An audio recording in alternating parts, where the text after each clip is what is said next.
তো দেখেন, আজকে হচ্ছে 14ই জুন 2024। আমাদের বার কাউন্সিল প্রিলিমিনারি অফলাইন ব্যাচের 78তম ক্লাস এবং সাক্ষ্য আইনের প্রথম ক্লাস আজকে। তো আমরা প্রথমেই চলে আসি, দেখেন, প্রাথমিক আলোচনা। তো প্রাথমিক আলোচনা করার আগে, বইতে যাওয়ার আগে কিছু কথা বলি। সেটা হচ্ছে যে এতদিন আমরা প্রথমে শেষ করেছিলাম ফৌজদারি কার্যবিধি। কার্যবিধি হচ্ছে একটা পদ্ধতিগত আইন ফৌজদারি মামলার ক্ষেত্রে। আর ফৌজদারি কার্যবিধির পরে পড়েছিলাম দণ্ডবিধি।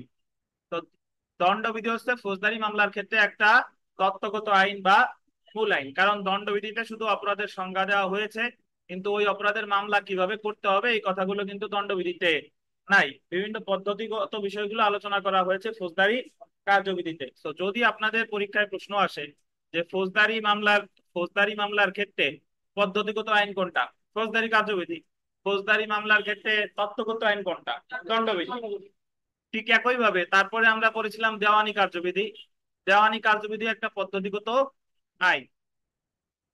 তো পদ্ধতিগত আইন হলেই হবে না, দেওয়ানি মামলার ক্ষেত্রে মূল আইন হচ্ছে কি সুনির্দিষ্ট প্রতিকার আইন। কারণ সুনির্দিষ্ট প্রতিকার আইনে বিভিন্ন প্রতিকার নিয়ে আলোচনা করা হয়েছে। তো এখন আমরা যেটা পড়তে যাচ্ছি, সুনির্দিষ্ট প্রতিকার আইন শেষ। এখন যেটা সাক্ষ্য আইন, এই সাক্ষ্য আইন আমার ফৌজদারি মামলার ক্ষেত্রেও লাগবে, দেওয়ানি মামলার ক্ষেত্রেও কি লাগবে। অর্থাৎ সাক্ষ্য আইন যখন ফৌজদারি মামলার সাক্ষ্য গ্রহণ করা হবে তখন আমাদের এই সাক্ষ্য আইনকে লাগবে। আবার যখন দেওয়ানি মামলার সাক্ষ্য গ্রহণ করা হবে তখন কি এই সাক্ষ্য আইনকে লাগবে। অর্থাৎ সাক্ষ্য আইন দুইজনের দুই প্রকার মামলার সাথেই লাগবে। তো আমরা আজকে আলোচনা করব এখন সাক্ষ্য আইন হচ্ছে কি আইন। সাক্ষ্য আইন হচ্ছে একটা পদ্ধতিগত আইন, কারণ এখানে কোনো শাস্তি বা প্রতিকার নিয়ে আলোচনা করা হয়নি। এখানে বলা হয়েছে যে কিভাবে সাক্ষ্য প্রদান করা হয়, কখন প্রদান করা হয়, কার নিকট প্রদান করা হয়, সাক্ষ্য গ্রহণের সময় কি কি প্রশ্ন করা যাবে, সাক্ষীর চরিত্র, প্রমাণের দায়ভার, জুডিশিয়াল নোটিশ, মোটামুটি এই বিষয়গুলো আলোচনা করা হয়েছে। সাক্ষ্যের প্রকারভেদ, এইগুলা। তো তাহলে সাক্ষ্য আইন একটা কি আইন বলেন? পদ্ধতিগত আইন বা প্রসিডিউরাল ল বা অ্যাডজেক্টিভ ল। তাহলে এখন আমরা চলে আসি প্রাথমিক আলোচনা। দেখেন, প্রাথমিক আলোচনা সর্বপ্রথম গোল দিবেন 1850 সালে sir Henry summer main. Underline করবেন, ভারতীয় আদালতের মামলা পরিচালনার জন্য অনুসরণীয় একটি সাক্ষ্য আইনের খসড়া বিল তৈরি করে। তাহলে পরীক্ষায় প্রশ্ন আসবে যে সাক্ষ্য আইনের খসড়া প্রণীত হয় কত সালে? 1850 সাল। কে কে করে? Henry sir Henry summer main. আচ্ছা, কিন্তু এটা ভারতে ব্যবহারের উপযোগী ছিল না। অর্থাৎ এই যে সাক্ষ্য আইন, এটা ভারতে ব্যবহারের উপযোগী ছিল না। অবশেষে গোল দিবেন 1871 সালে ব্রিটিশ পার্লামেন্টে, আন্ডারলাইন করবেন, 1871 সালে ব্রিটিশ পার্লামেন্টে আন্ডারলাইন করবেন sir James fit James Stephen. এর নামে কিন্তু দুইবার জেমস আছে। Sir James fit James Stephen কে সাক্ষ্য আইনের একটি খসড়া প্রস্তুত করার দায়িত্ব দেয়। তাহলে 1871 সালে স্যার জেমস ফিট জেমস কে সাক্ষ্য আইনের খসড়া প্রণয়নের দায়িত্ব কে দিল? British parliament. কত সালে? 1871 সালে। তার তৈরিকৃত বিলটি আন্ডারলাইন করবেন, এটা গোল দেন, সেপ্টেম্বর 1, 1872 সালে কার্যকর করা হয়। তাহলে এই যে সে যে আইনটা তৈরি করে এটা কার্যকর হয় কত সালে? 1872 সালে। বাট সে খসড়া তৈরি করে কত সালে? 71 সালে। তখন থেকে ভারতীয় আদালত এটা অনুসরণ করে আসছে।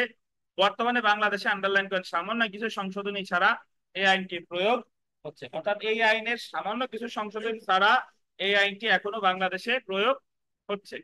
বুঝতে পারছেন?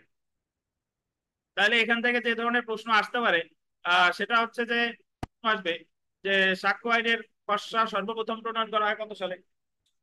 1850। কে প্রণয়ন করে? Sir James ফিটজ James. প্রথমটা হলো হেনরি সামার মে। তারপরে এটা ভারতে ব্যবহারের কি ছিল, তারপরে তৈরি করে 1871 সালে। কে খসড়া দেয়? কে? Sir James ফিটজ। কে দায়িত্ব দেয়? British parliament. এবং এটা কার্যকর হয় 1872 সালে 1 সেপ্টেম্বর। এইগুলা একবার পরীক্ষায় প্রশ্ন আসছিল, বিজিএস পরীক্ষায়, যে সাক্ষ্য আইনের খসড়া প্রণয়ন করে কে। তো যেহেতু সাক্ষ্য আইনের খসড়া প্রণয়ন করে, ওখানে ছিল এই যে আমরা একটু পরেই দেখতেছি উত্তরটা। তবে তার আগে একটু পড়ি যে সাক্ষ্য আইন একটি পদ্ধতিগত আইন। দেখেন, এটি সাক্ষ্য আইন একটি পদ্ধতিগত আইন এটা একটা পদ্ধতিগত আইন। এই আইনের মূল বিষয়বস্তু হলো আদালত মামলার বিচার্য বিষয় প্রমাণের জন্য মামলার আন্ডারলাইন করবেন কোন পক্ষ কোন কোন বিষয়ের উপর সাক্ষ্য দিতে পারে, কোন সাক্ষ্যগুলো প্রাসঙ্গিক এবং গ্রহণযোগ্য, এবং সাক্ষ্য সম্পর্কে আদালতের অনুমান, প্রমাণের ভার নির্ধারণ, সাক্ষ্য আইনের ক্রম, জবানবন্দি, জেরা ইত্যাদি সম্পর্কে আলোচনা করা হয়েছে। আমি যদি অন্যভাবে বলি যে সাক্ষ্য আইনের কোথাও শাস্তির কথা বলা হয় নাই, সাক্ষ্য আইনের কোথাও কি প্রতিকারের কথা বলা হয় নাই। এই কারণে সাক্ষ্য আইন কোনো সাবস্ট্যান্টিভ ল না, সাক্ষ্য আইনে শুধুমাত্র সাক্ষ্য প্রদানের বিভিন্ন পদ্ধতি সম্পর্কে আলোচনা করা হয়েছে। এই জন্যই সাক্ষ্য আইন একটা পদ্ধতিগত আইন বা প্রসিডিউরাল ল বা অবজেক্টিভ ল। আচ্ছা, এবার ডান সাইডে একটু চলে আসি, দেখেন তথ্যচিত্র।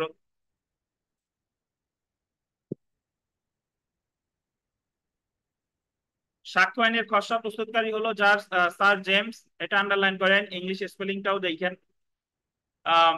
Sir James Fitzjames Stephen, James Fitzjames Stephen বানানে STEPHEN আছে, দেখেন।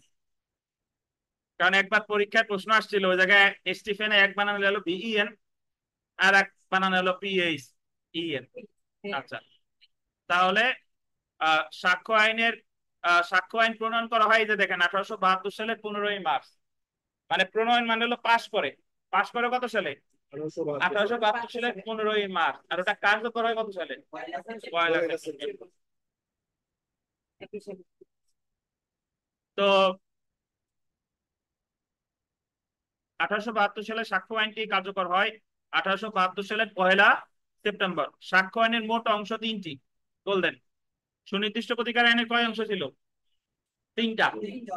আর ওখানে অধ্যায় ছিল 10টা, এখানে অধ্যায় কয়টা? 11টা। সাক্ষ্য আইনের মোট ধারা 167টি, ওখানে ধারা ছিল 57টি। সাক্ষ্য আইন একটি পদ্ধতিগত আইন, প্রসিডিউরাল ল বা অবজেক্টিভ ল। আমরা চলে আসি সাক্ষ্য আইন যেখানে প্রযোজ্য হয়। সাক্ষ্য আইন যেখানে প্রযোজ্য হয়, পাশে লেখেন ধারা 1। সাক্ষ্য আইন যেখানে প্রযোজ্য হয়, এটার পাশে লেখেন ধারা 1।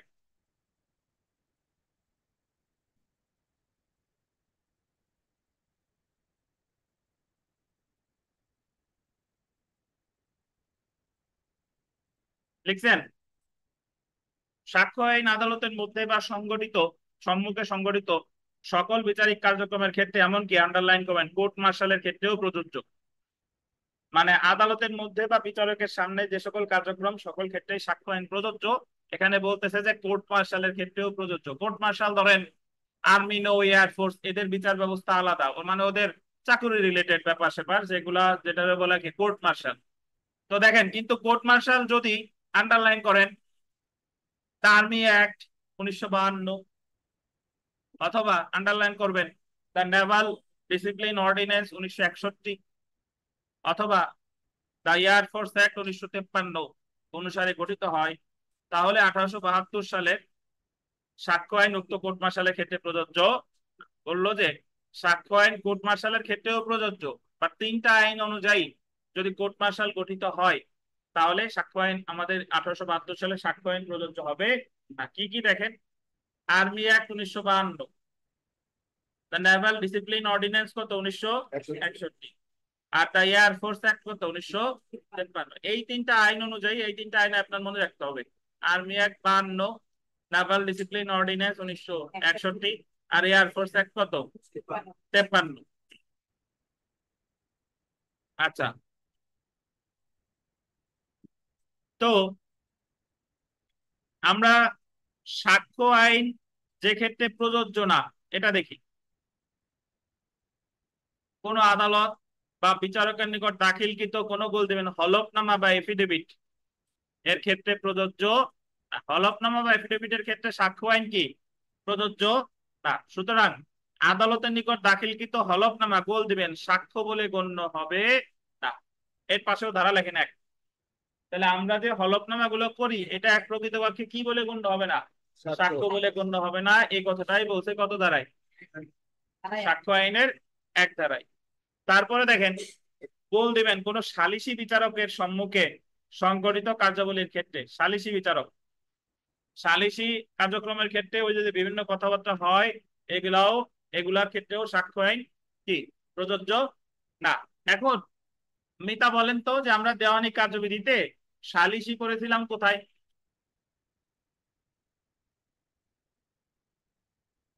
89 খ, যে মধ্যস্থতার ক্ষেত্রে একটা পদ্ধতি হচ্ছে সালিসি বা আরবিট্রেশন। যদি পক্ষগণ মনে করে তাহলে তারা ওই মামলাটা প্রত্যাহার করতে পারে, কিসের শর্তে? যে আমরা সালিসির মাধ্যমে মীমাংসা করব। যদি সালিসি ব্যর্থ হয় তাহলে আবার তারা ওই মামলা কি আবার দায়ের করবে। তাহলে এখানে আমরা মোটামুটি খসড়া যে জিনিসগুলো পেলাম এক ধারায়। এক ধারার ক্ষেত্রে বললো সাক্ষ্য আইন আদালতের সামনে কর্মকাণ্ডে বা কার্যক্রমে প্রযোজ্য, তবে কোর্ট মার্শালের ক্ষেত্রেও প্রযোজ্য। কিন্তু কোর্ট মার্শাল যদি তিনটা আইন অনুযায়ী গঠিত হয়, army act 52, Naval discipline ordinance 61, air force act কত 53, এই তিনটার ক্ষেত্রে প্রযোজ্য না। সাক্ষ্য আইন হলফনামার ক্ষেত্রে প্রযোজ্য না, আর হচ্ছে সালিসি কার্যক্রমের ক্ষেত্রেও প্রযোজ্য না। এইগুলাই বলছে কত ধারায়? একদম। ধন্যবাদ। আমরা বিগত বছরের প্রশ্ন দেখেন।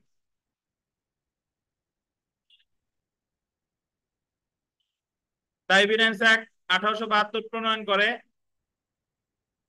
দেখেন এই জায়গা জেমস স্টিফেন একই, মানে শুধু এই গ আর ঘ বানানটা দেখেন, একটা হলো বিএন আর একটা হলো পিএইচ। তো এই জায়গা উত্তর হবে কোনটা? গ নাকি? আর যদি পুরা নাম আসে তাহলে মনে রাখবেন sir James fit James Stephen. ধারা 2 দিয়ে লেখেন বাতিল। ধারা 2 বাতিল। পরীক্ষা কোর্সকে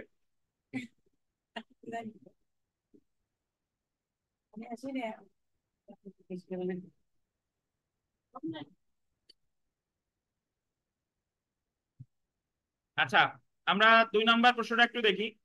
যে সাক্ষ্য আইন 1872 প্রণয়ন করা হয়েছিল। আহ প্রণয়ন আর পাশ একই কথা। প্রণয়ন আর পাশ কি একই কথা। এটা কত সালে? 15 মার্চ 1872।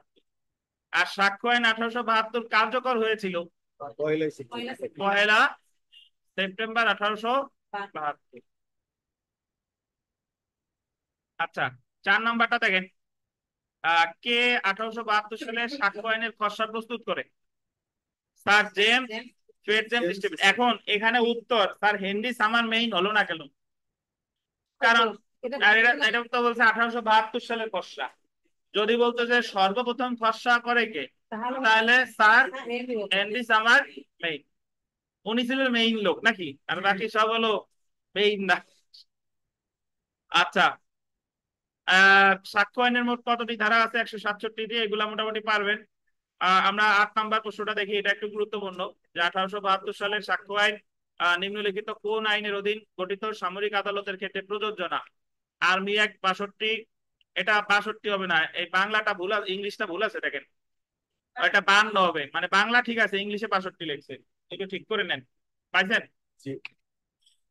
তারপরে 1961 সালের নৌ শৃঙ্খলা আইন, যেটাকে বলে নেভাল ডিসিপ্লিন অর্ডিন্যান্স 1961। 1953 সালের বিমান বাহিনী আইন, দ্য এয়ারফোর্স অ্যাক্ট 1953। উপরের কি সবগুলো। তারপরে দেখেন সাক্ষ্য আইন প্রযোজ্য হবে না। এটা আমরা জানি কোন আদালত বা কর্মকর্তার নিকট দাখিলকৃত হলফনামার ক্ষেত্রে হবে না। আর একটা হলো সালিসি কার্যধারা, আরবিট্রাল প্রসিডিংস, খ এবং গতে প্রযোজ্য হবে। মানে খ আর গ হচ্ছে উত্তর। আচ্ছা, আমরা এখন চলে আসি পরের পেজে। দেখেন সংজ্ঞা সমূহ।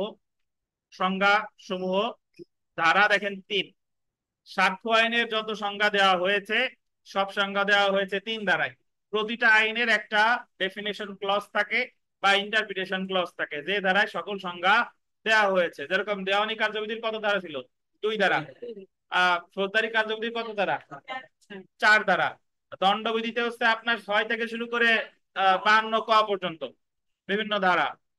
সুনির্দিষ্ট কত ধারা জানেন? সুনির্দিষ্টতে 3। জি। আর এখানে হচ্ছে আমাদের যে সাক্ষ্য আইনের সকল সংজ্ঞা, এটাও কত ধারায়? 3 ধারায়। তো সাক্ষ্য আইনের একটা মজা আছে, যে এই সংজ্ঞাগুলোতে ওই 3-এর 1, 2, 3 এরকম সাবসেকশন নাই, সব ঢালাও ভাবে 3ই বলা। আচ্ছা দেখেন, তো প্রথমে আমরা আদালতের সংজ্ঞা দিয়েছে কোর্ট। সাক্ষ্য আইনে আদালত বলতে আন্ডারলাইন করেন বিচারক, ম্যাজিস্ট্রেট, অন্যান্য ব্যক্তিদের বোঝায় যারা আইনগতভাবে গোল দিবেন, সাক্ষ্য গ্রহণ করতে পারে। যারা আইনগতভাবে কি করতে পারে, সাক্ষ্য গ্রহণ করতে পারে। কিন্তু আন্ডারলাইন করবেন, সালিসকারী বা সালিসী বিচারক, আরবিট্রেটর আদালত বলে গণ্য হবে। অর্থাৎ যারা সালিশ করে, সালিসী কার্যক্রমে যারা আছে, সালিশ যারা করে তারা কিন্তু বিচারক বলে গণ্য হবে না। আচ্ছা বলেন তো, যে ফৌজদারি মামলার ক্ষেত্রে সাক্ষ্য গ্রহণ করে চার্জ গঠনের আগে না পরে? চার্জ গঠনের পরে। আর দেওয়ানি মামলার ক্ষেত্রে ইস্যু গঠনের আগে না পরে? ইস্যু গঠনের পরে। তাহলে যখনই অ্যাকচুয়ালি কিন্তু মামলা, ফৌজদারি মামলায় যদি সাক্ষ্য গ্রহণের কথা বলেন, সাক্ষ্য গ্রহণ করে কিন্তু অনেক পরে গিয়ে, কারণ আগে মামলাটা আমলি আদালতে থাকে, আমলি আদালতে দীর্ঘদিন যাবত চলে। তারপরে যখন বদলি হয়ে যায়, বদলি হওয়ার পরে হচ্ছে আপনার চার্জ গঠন হয়, চার্জ গঠনের পরে হচ্ছে আপনার বিচার শুরু হয় বা সাক্ষ্য গ্রহণ শুরু হয়। ঠিক একই ভাবে দেওয়ানি মামলার ক্ষেত্রেও কিন্তু আগে আর্জি দিল, সমন দিল, লিখিত জবাব দিল, এডিআর হলো, এডিআর যদি ব্যর্থ হয় বিচার্য বিষয় গঠন হলো, তারপরে 30 ধারা হলো ডিসক্লোজার ইন্সপেকশন, তারপরে এসডিপিএইচ হলো সেটলিং ডেট ফর পারেন্টরি হিয়ারিং, তারপরে হলো আপনার পিএইচ বা পারেন্টরি হিয়ারিং বা ফাইনাল হিয়ারিং শুরু। ওই ফাইনাল হিয়ারিং থেকেই কিন্তু অ্যাকচুয়ালি সাক্ষ্য গ্রহণ শুরু হয়। তাহলে যদি আপনাকে এখানে প্রশ্ন আসে যে কোনো ম্যাজিস্ট্রেট যে সাক্ষ্য গ্রহণের ক্ষমতা নাই, সে কি বিচারক আদালত বলে গণ্য হবে কিনা? বলেন তো, সাক্ষ্য আইনের সম্পর্কে জেলা ম্যাজিস্ট্রেট বা নির্বাহী ম্যাজিস্ট্রেট এনারা কি আদালত হবে বলে গণ্য হবে কিনা? হবে। জেলা ম্যাজিস্ট্রেট বা নির্বাহী ম্যাজিস্ট্রেট অ্যাকচুয়ালি কিন্তু সাক্ষ্য গ্রহণ করতে পারে না, সাক্ষ্য গ্রহণ করতে পারে না। যদিও ওই যে আমরা 107 ধারা কোর্ট 140 করে কোর্টে আপনারা গেছেন, ওই জায়গা বলে যে সাক্ষ্য গ্রহণ করা হবে, অ্যাকচুয়ালি ওটা সাক্ষ্য বলে না, ওটা বলে অনুসন্ধান। বুঝতে পারছেন? 107 ধারার যা যা করে, 144 যা যা করে, এগুলোর বলে কি? অনুসন্ধান। যাই হোক, দেখেন, তথ্য বা ঘটনা, ফ্যাক্ট।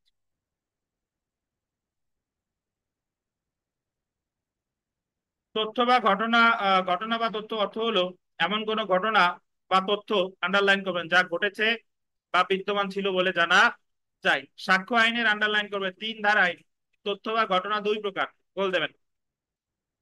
একটা দেখেন, ইন্দ্রিয় গ্রাহ্য বিষয় বা ফিজিক্যাল ফ্যাক্ট, যেমন ক খ কে পিস্তল দিয়ে গুলি করেছে, ইন্দ্রিয় গ্রাহ্য বিষয় বা ফিজিক্যাল ফ্যাক্ট। ক খ কে পিস্তল দিয়ে গুলি করছে বা ক খ রে নাকে ঘুষি দিছে, এটা হলো ইন্দ্রিয় গ্রাহ্য বিষয় বা ফিজিক্যাল ফ্যাক্ট। আর একটা দেখেন, মানসিক বা মনস্তাত্ত্বিক বিষয় বা সাইকোলজিক্যাল ফ্যাক্ট, যেমন অপরাধ সংগঠনের অভিপ্রায়, জ্ঞান, সরল বিশ্বাস ইত্যাদি। অর্থাৎ একজন ব্যক্তি আর একজন ব্যক্তিকে গুলি করে হত্যা করেছে, এটা হচ্ছে ইন্দ্রিয় গ্রাহ্য বিষয়। আর গুলি করার আগে তার এই গুলি করার অভিপ্রায় ছিল কিনা, নাকি হঠাৎ করছে, তার মনে মনে দীর্ঘদিনের পরিকল্পনা ছিল কিনা, বা সরল বিশ্বাসে করছে, এই যে যে বিষয়গুলো, এটারে বলে কি? সাইকোলজিক্যাল ফ্যাক্ট বা ইন্দ্রিয় গ্রাহ্য, সরি, মনস্তাত্ত্বিক বিষয়। তাহলে বিথিকা বিশ্বাস, বলেন তো, যে এই জায়গা টুটুল বাক্সি যদি আহ শেখর সাহেবরে ধাক্কা দেয়, এটা কি ফিজিক্যাল ফ্যাক্ট নাকি সাইকোলজিক্যাল ফ্যাক্ট? হঠাৎ করে এটা দেখতে পারে তাহলে তো ফিজিক্স স্যার। আর হঠাৎ না করে পরিকল্পনা করে করলে? ধাক্কা দেওয়া হলো হচ্ছে ফিজিক্যাল ফ্যাক্ট। আর হঠাৎ করে করুক বা পরিকল্পনা নিয়ে করুক, সেটা তো ওনার মনের বিষয়। সাইকোলজিক্যাল বুঝেন না, মনস্তাত্ত্বিক, মনে মনে যা আছে তাই কি সাইকোলজিক্যাল। আর ফিজিক্যাল মানে কি? শব্দ অর্থ থেকেই তো বোঝা যায়, মানে শরীরে আঘাত করছে, এটা কি? ফিজিক্যাল। Physical physical. জি। আচ্ছা, বুঝছেন কিনা? ক খ কে পিস্তল দিয়ে গুলি করেছে, গুলি করা হলো ইন্দ্রিয় গ্রাহ্য বিষয় বা ফিজিক্যাল ফ্যাক্ট, এবং গুলি করার ক্ষেত্রে তার অভিপ্রায় হলো মনস্তাত্ত্বিক বিষয় বা ফিজিক্যাল ফ্যাক্ট। সে সরল বিশ্বাসে করুক আর অভিপ্রায় নিয়ে করুক, এটা হচ্ছে কি? মনস্তাত্ত্বিক বিষয়।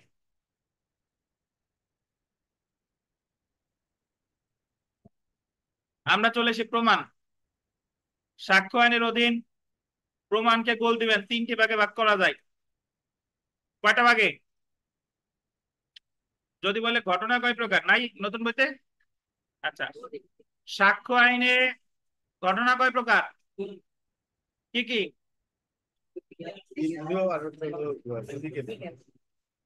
আর আর প্রমাণ কয় প্রকার? কি প্রমাণ? ধন্যবাদ। দেখেন, একটা হলো প্রমাণিত প্রুফ, ভুল বলে প্রমাণিত ডিসপ্রুফ, আর একটা হলো প্রমাণিত নয় নট প্রুফ। তাহলে প্রমাণিত ভুল বলে প্রমাণিত, আর একটা হচ্ছে কি প্রমাণিত নয়। একটু বুঝবো, দেখেন আগে আমরা প্রমাণিতটা দেখি। The court either believes it's existence, আদালতের নিকট বিবেচ্য বিষয়কে আদালত বিশ্লেষণ করে সেটার অস্তিত্বকে বিশ্বাস করে। যদি এরকম হয় যে একজন মামলা করছে, হত্যা মামলা, হত্যা মামলা করার পরে নর্মালি আপনারা জানেন কিনা যে যে মামলা দায়ের করে তাকেই ওই বিষয়টা প্রমাণ করতে হয়, বাদীকেই ওই বিষয় কি প্রমাণ করতে হবে। তো ধরেন হত্যা মামলার ক্ষেত্রে রাষ্ট্রপক্ষ বা বাদীপক্ষ যদি প্রমাণ করতে পারে যে তারা যে মামলাটা করছে তারা সাক্ষ্য দিয়ে প্রমাণ করে দিছে যে আসলেই অমুক অমুকরে হত্যা করেছে, এটা হলো প্রমাণিত। এটা হলো কি প্রমাণিত, এবং আদালত এ জায়গায় বিশ্বাস করতেছে যে এই ঘটনার অস্তিত্ব আছে। তার মানে রাষ্ট্রপক্ষ বা বাদীপক্ষ যদি মামলার বিষয়বস্তু প্রমাণে সক্ষম হয় তাহলে সেটারে বলে কি প্রমাণিত। আচ্ছা, দেখেন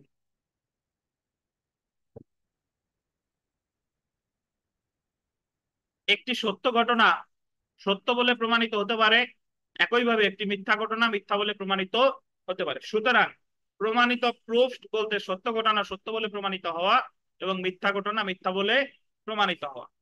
যখন কোনো সত্য ঘটনা বা তথ্য সত্য বলে প্রমাণিত হয়, একইভাবে যখন কোনো মিথ্যা ঘটনা মিথ্যা বলে প্রমাণিত হয় তখন সেটা প্রমাণিত বলে গণ্য হয়। সহজ কথা যদি বলি, যে মামলা করছে সে যদি সেই বিষয়টা প্রমাণ করতে পারে এটারাই বলে কি প্রমাণিত।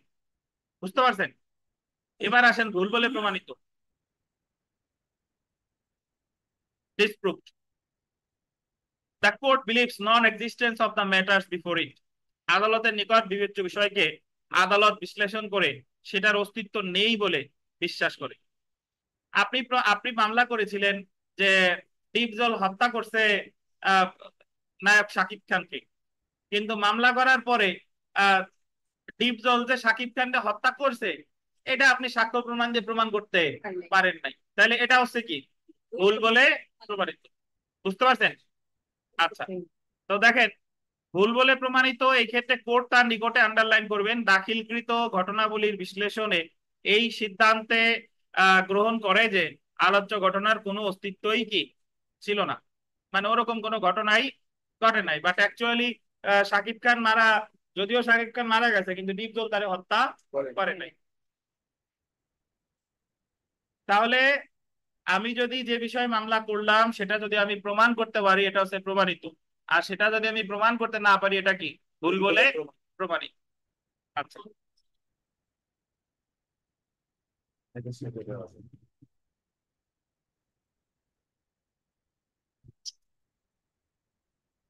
এবার দেখেন প্রমাণিত নয়, নট প্রুফড।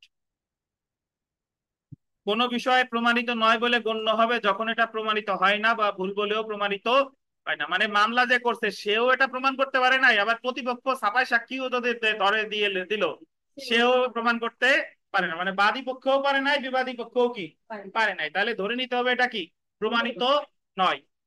দেখেন কোন বিষয় প্রমাণিত নয় বলে গণ্য হবে যখন এটা প্রমাণিত হয় না বা ভুল বলেও প্রমাণিত হয় না, when it is neither proof nor কি disproved। তাহলে দেখেন যে আন্ডারলাইন করেন যখন কোনো ঘটনা প্রমাণিত হয় না বা ভুল বলেও প্রমাণিত হয়নি, অর্থাৎ যখন সত্য ঘটনা সত্য বলে প্রমাণিত হয়নি, বা যখন মিথ্যা ঘটনা মিথ্যা বলেও প্রমাণিত হয়নি, বা কোনো ঘটনার যে অস্তিত্ব নাই তাও প্রমাণিত হয়নি, সেই ক্ষেত্রে এটা প্রমাণিত নয় বলে গণ্য হবে। তাহলে আপনাকে যদি বলে যে প্রমাণ কয় প্রকার, কি কি?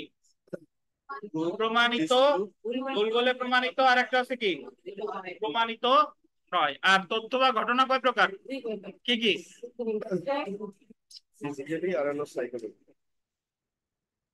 সেলফ প্র্যাকটিসে চলে আসেন।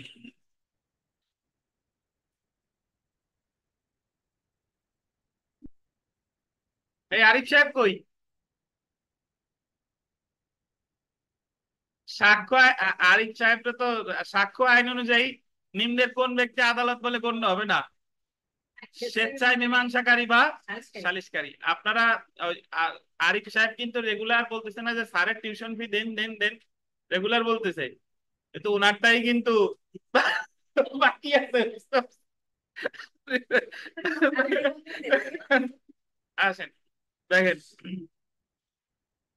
তো 2 নম্বর প্রশ্ন দেখেন, আহ, সাক্ষ্য আইন 1872-এর অধীন কোর্ট বলতে অন্তর্ভুক্ত হবে না, এটা কে হবে না?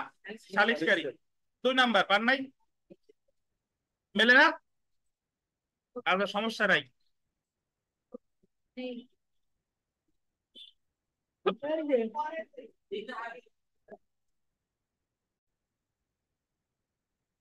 তারপরে দেখেন, আমরা 6 নম্বর প্রশ্নটা একটু দেখি। 6 নম্বর, যে কোনো ঘটনাকে তখনই প্রমাণিত নয় বলে ধরা হয় যখন সেই ঘটনাটি ড্যাশ হয়নি বা ড্যাশ হয়নি, মানে সেটা প্রমাণিত হয়নি অথবা ভুল বলেও প্রমাণিত হয়নি। নাই বোধহয় আপনাদের, নাকি? আচ্ছা, 7 নম্বর দেখেন, যে সাক্ষ্য আইনের ড্যাশ ধারায় আদালতকে সংজ্ঞায়িত করা হয়েছে। সাক্ষ্য আইনের কত ধারায়? সাক্ষ্য আইন রিলেটেড কোন সংজ্ঞা আসলেই কত ধারা হবে? 3 ধারা। 8 নম্বর দেখেন, সাক্ষ্য আইনের কোন ধারায় দলিলের সংজ্ঞা দেওয়া হয়েছে? কত ধারায়? সাক্ষ্য আইন রিলেটেড কোন সংজ্ঞা আসলেই 3 ধারা। আমরা চলে আসি সাক্ষ্য বা সাক্ষ্যের প্রকারভেদ। সাক্ষ্য বা সাক্ষ্যের প্রকারভেদ। আচ্ছা দেখেন, সাক্ষ্যের প্রকারভেদের জায়গায় প্রথমে এখানে বললো একটা হলো মৌখিক সাক্ষ্য, আর একটা হচ্ছে কি তালিলিক সাক্ষ্য। আপনাদের নতুন বই থেকে আর ভাগ করছে নাকি? আর আর একটা কি দিছে? ফরেনসিক সাক্ষ্য। তাহলে বর্তমানে সাক্ষ্য হচ্ছে কয় প্রকার? 3 প্রকার। একটু লেখেন, একটা হলো মৌখিক সাক্ষ্য, একটা হলো দালিলিক সাক্ষ্য, আর একটা হচ্ছে কি ফরেনসিক সাক্ষ্য। 3 নাম্বার দিয়ে একটু লেখেন ফরেনসিক সাক্ষ্য। লেখাইছিলাম না আমরা? হ্যাঁ, তাহলে কি কি? মৌখিক সাক্ষ্য, দালিলিক সাক্ষ্য, আর একটা কি ফরেনসিক সাক্ষ্য।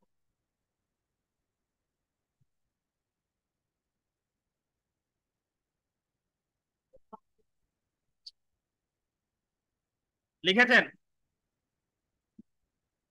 এবার দেখেন আমরা যে মৌখিক সাক্ষ্য বা ওরাল এভিডেন্স, আর দালিলিক সাক্ষ্য বা কি ডকুমেন্টারি এভিডেন্স, আর ফরেনসিক সাক্ষ্যের বাংলা কি বলছিলাম? ডিজিটাল সত্য। আচ্ছা, ফরেনসিক সাক্ষ্য মনে রাখলেই হবে, আর দরকার নাই। দেখেন, হ্যাঁ ওটা মনে রাখলেই হবে। এবার দেখেন মৌখিক সাক্ষ্যের প্রকারভেদ। মৌখিক সাক্ষ্যের প্রকারভেদ, এটা বলছে একটা হলো প্রত্যক্ষ সাক্ষ্য বা ডিরেক্ট এভিডেন্স, আছে না? আর একটা হচ্ছে শোনা সাক্ষ্য বা হেয়ারসে এভিডেন্স। এবং দালিলিক সাক্ষ্যের প্রকারভেদ দেখেন, প্রাথমিক সাক্ষ্য ধারা কত? 62। এবং মাধ্যমিক সাক্ষ্য ধারা কত? 63। এখন একটু বুঝেন, সেটা হচ্ছে যে মৌখিক সাক্ষ্য আসলে কাকে বলে। মৌখিক সাক্ষ্য হচ্ছে যে যে আপনি ওই যে যে চার্জ গঠনের পর বা ইস্যু গঠনের পরে কাঠগড়ায় সাক্ষী দাঁড়িয়ে বলে যে যাহা বলিব সত্য বলিব, সত্য বলিয়া মিথ্যা বলিব না, সে দাঁড়াইয়া তারে বাদী পক্ষের উকিল যা যা জিজ্ঞাসা করতেছে বা জেরাকারী আইনজীবী যা যা জিজ্ঞাসা করতেছে সে যে উত্তর দিছে, এটা হলো কি মৌখিক সাক্ষ্য। তো এই মৌখিক সাক্ষ্যরে আবার ভাগ করছে কয় ভাগে? 2 ভাগে। একটা হলো প্রত্যক্ষ সাক্ষ্য, আর একটা হচ্ছে কি শোনা সাক্ষ্য। প্রত্যক্ষ সাক্ষ্য আর শোনা সাক্ষ্য আমরা বিস্তারিত পরে পড়বো, বাট আপনাদের এখন খুব সংক্ষেপে যদি একটু বলি, প্রত্যক্ষ সাক্ষ্য হলো যদি আমি যা ঘটছে তাই আমি দেখছি, একজন আর একজনকে হত্যা করছে, এটা আমার দেখার সুযোগ ছিল, দেখছি। দেখার সুযোগ ছিল না, আমি আর্তনাদ বা চিৎকার শুনছি ঘরে বসে, যে রাস্তায় মারামারি হচ্ছে, আমি রুমে ছিলাম, আমার দেখার সুযোগ ছিল না, কিন্তু আমি কি শুনছি। অথবা আমার দেখার সুযোগ ছিল, দেখছি।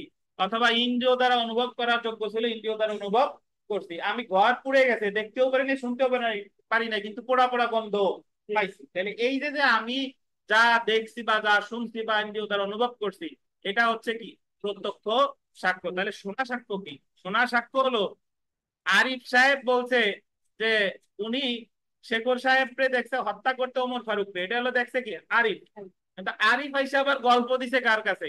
বিথিকার কাছে। তখন বিথিকা আবার এই যদি বলে যে আমি আমার কাছে আরিফ দাদা বলছে যে অমুক শেখর খুন করছে অমুক রে, কিন্তু বিথিকা কিন্তু সরাসরি এই ঘটনা দেখে নাই। তাহলে বিথিকা যে আর একজনের কাছ থেকে শুনে যে সাক্ষ্যটা দিল এটারে বলে কি?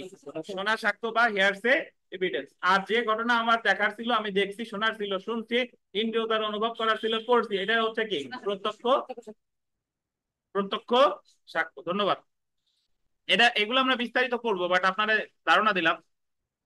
এবার দালিলিক স্বাক্ষরে দুই ভাগে ভাগ করছে, একটা হলো প্রাথমিক সাক্ষ্য আর একটা হচ্ছে কি মাধ্যমিক সাক্ষ্য বা সেকেন্ডারি এভিডেন্স। এখন একটা জিনিস মনে রাখবেন যে দালিলিক সাক্ষ্য মানে কি? দলিল রিলেটেড ব্যাপার স্যাপার।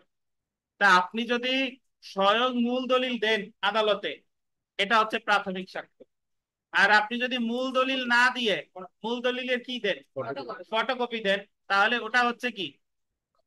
মাধ্যমিক সাক্ষ্য। ধরেন আপনি সরাসরি আহ যখন কেউ যৌতুকের মামলা করে, তখন এরকম যদি হয় যে আপনি ওই কমপ্লেইন্টের সাথে সাথে মূল যে কাবিন নামার কপি দিচ্ছেন আদালতে, এটা হচ্ছে কি? প্রাথমিক সাক্ষ্য। কিন্তু আপনি যদি মূল কাবিন নামার কপি না দিয়ে যদি আরজির সাথে কি দেন, ফটোকপি দেন, তাহলে এটা হচ্ছে কি সাক্ষ্য?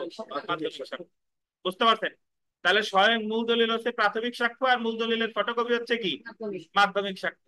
আচ্ছা, ধন্যবাদ। এছাড়া আরো দুই প্রকারের সাক্ষ্য আছে, একটাকে বলে পারিপার্শ্বিক অবস্থাগত সাক্ষ্য, আর একটা হচ্ছে সর্বোত্তম সাক্ষ্য বা বেস্ট এভিডেন্স। এই যে যে সর্বোত্তম সাক্ষ্য কাকে বলে এটাও বিস্তারিত বলবো। সর্বোত্তম সাক্ষ্য হচ্ছে মৌখিক সাক্ষ্যের ক্ষেত্রে সর্বোত্তম সাক্ষ্য হলো প্রত্যক্ষ সাক্ষ্য, মানে যে মুখ দিয়ে যা দেখছে সেটা যদি বলে। মৌখিক সাক্ষ্যের ক্ষেত্রে সর্বোত্তম সাক্ষ্য কি? প্রত্যক্ষ সাক্ষ্য। আর দালিলিক সাক্ষ্যের ক্ষেত্রে সর্বোত্তম সাক্ষ্য হচ্ছে প্রাইমারি এভিডেন্স। আচ্ছা, না বুঝলে সমস্যা নাই, আমরা আসতেছি নিচে দেখেন। তো আমরা চলে আসি, দেখেন যে সাক্ষ্য আইনের 3 ধারায়, আন্ডারলাইন করেন, সাক্ষ্য আইনের 3 ধারায় সাক্ষ্যকে সংজ্ঞায়িত করা হয়েছে। 3 ধারায় 2 প্রকার ছিল, লিখবেন কয় প্রকার? 3 প্রকারের সাক্ষ্য, যথা মৌখিক সাক্ষ্য, দালিলিক সাক্ষ্য, আর একটা কি ফরেনসিক সাক্ষ্য উল্লেখ আছে। মৌখিক সাক্ষ্য সম্পর্কে 59 থেকে 60 ধারা পর্যন্ত আলোচনা করা হয়েছে। অন্যদিকে দালিলিক সাক্ষ্য সম্পর্কে কত? 61 থেকে 73 ধারা পর্যন্ত আলোচনা করা হয়েছে। আর ফরেনসিক সাক্ষ্য কি লিখছে? 45-এর। ওটা অ্যাকচুয়ালি এক্সপার্ট ওপিনিয়ন, 45-এর লেখার দরকার নাই, এমনি বুঝেন, সামনে বুঝবেন ইনশাল্লাহ। তাহলে আমার মনে রাখতে হবে যে বর্তমানে সাক্ষ্য কয় প্রকার? 3 প্রকার। কি কি?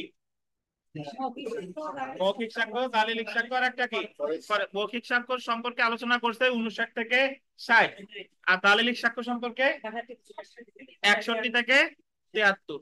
61 থেকে 73 বই পড়েন না? এই যে আছে তো, এই যে নিচে কই, এই জায়গা আছে তো, এই যে কত লেখা, লিখতে পড়েন, পাইছেন? এটার উপরে এই যে, এই যে 61 থেকে 73।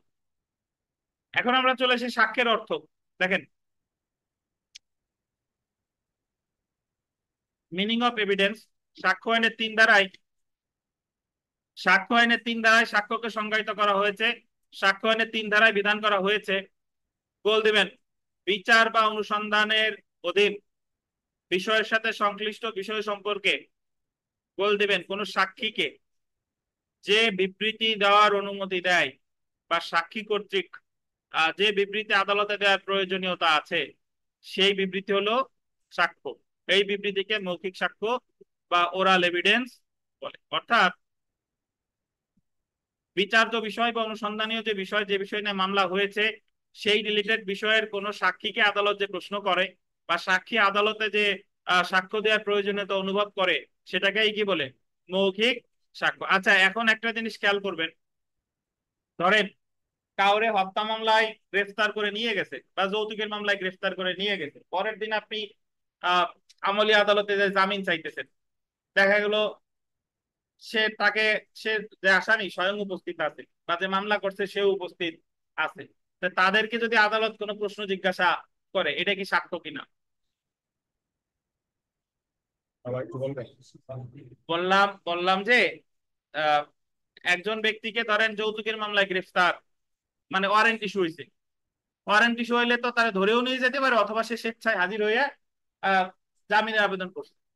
আসামিও কাঠগড়ায় উপস্থিত আছে, আর যে মামলা করছে সেও উপস্থিত আছে। এখন এই মুহূর্তে আদালত আসামির কাছে অনেক প্রশ্ন করতে পারে বা বাদী পক্ষের কাছেও কোনো প্রশ্ন করতে পারে, এইগুলা কি সাক্ষ্য কিনা? এগুলা হচ্ছে অনুসন্ধানের অন্তর্গত। কিসের? অনুসন্ধানের অন্তর্গত। সাক্ষ্য হয় তখন যখন চার্জ গঠন হয়ে যায়, চার্জ গঠন হয়ে যায়। আর এই যে যে জামিন টামিন যা যা চাই, এগুলা কিন্তু অ্যাকচুয়ালি আমলি আদালতের কাজ। কার কাজ? কগনিজেন্স কোর্টের। জি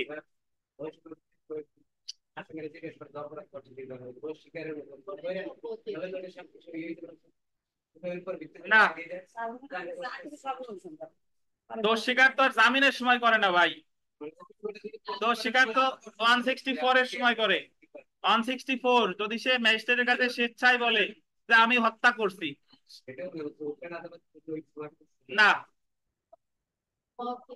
ওপেন আদালতে করলেও এটা দোষ স্বীকার হবে না। দোষ স্বীকারের পদ্ধতি আছে। সামনে আমরা ফৌজদারি কার্যবিধি পড়ে এসেছি, দোষ স্বীকারে বলা আছে যে হ্যাঁ, না ওখানে হবে না। আপনি যদি পুলিশের কাছে যাইয়ে এখনো বলেন যে আমি অমুককে হত্যা করে আসলাম, যে বই দিয়ে মাত্র আসছি, তবুও সেটা সাক্ষ্য হিসেবে গ্রহণযোগ্য হবে না। কারণ একটু পরেই আমরা পড়বো যে পুলিশের কাছে সাক্ষ্যের কোনো গ্রহণযোগ্যতা নাই, বা সেই পুলিশের কাছে বিবৃতি দিলে সেটা সাক্ষ্য দিলে সাক্ষ্য হিসেবে ব্যবহার করা যাবে না।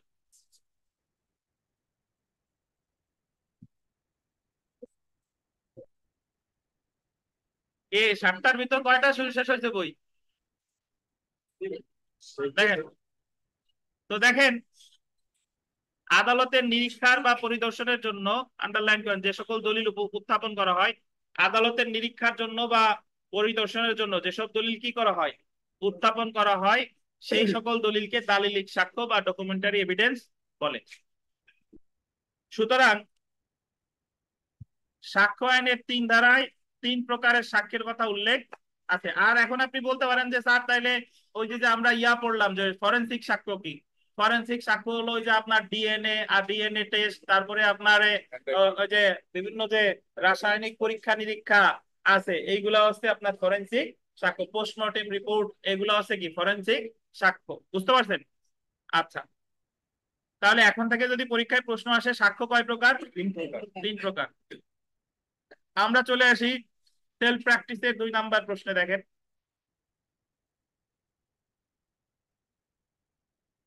বিচারাধীন বিষয় প্রমাণের জন্য আদালত কোন সাক্ষীকে যে বিবৃতি দেওয়ার অনুমতি দেয়, সাক্ষীরে বলতেছে যে তুমি বিবৃতি দাও, বা সাক্ষী কর্তৃক যে বিবৃতি আদালতে দেওয়ার প্রয়োজন আছে সেই সকল বিবৃতিরে কি বলে?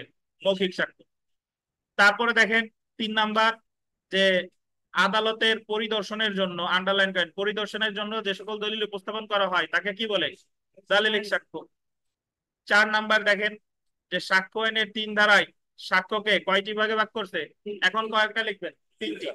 আচ্ছা, তারপরে দেখেন সাক্ষ্যকে প্রধানত কয়টি ভাগে ভাগ করা যায়? এক জায়গাও উত্তর হবে কয়টি? 3টি। ঠিক আছে।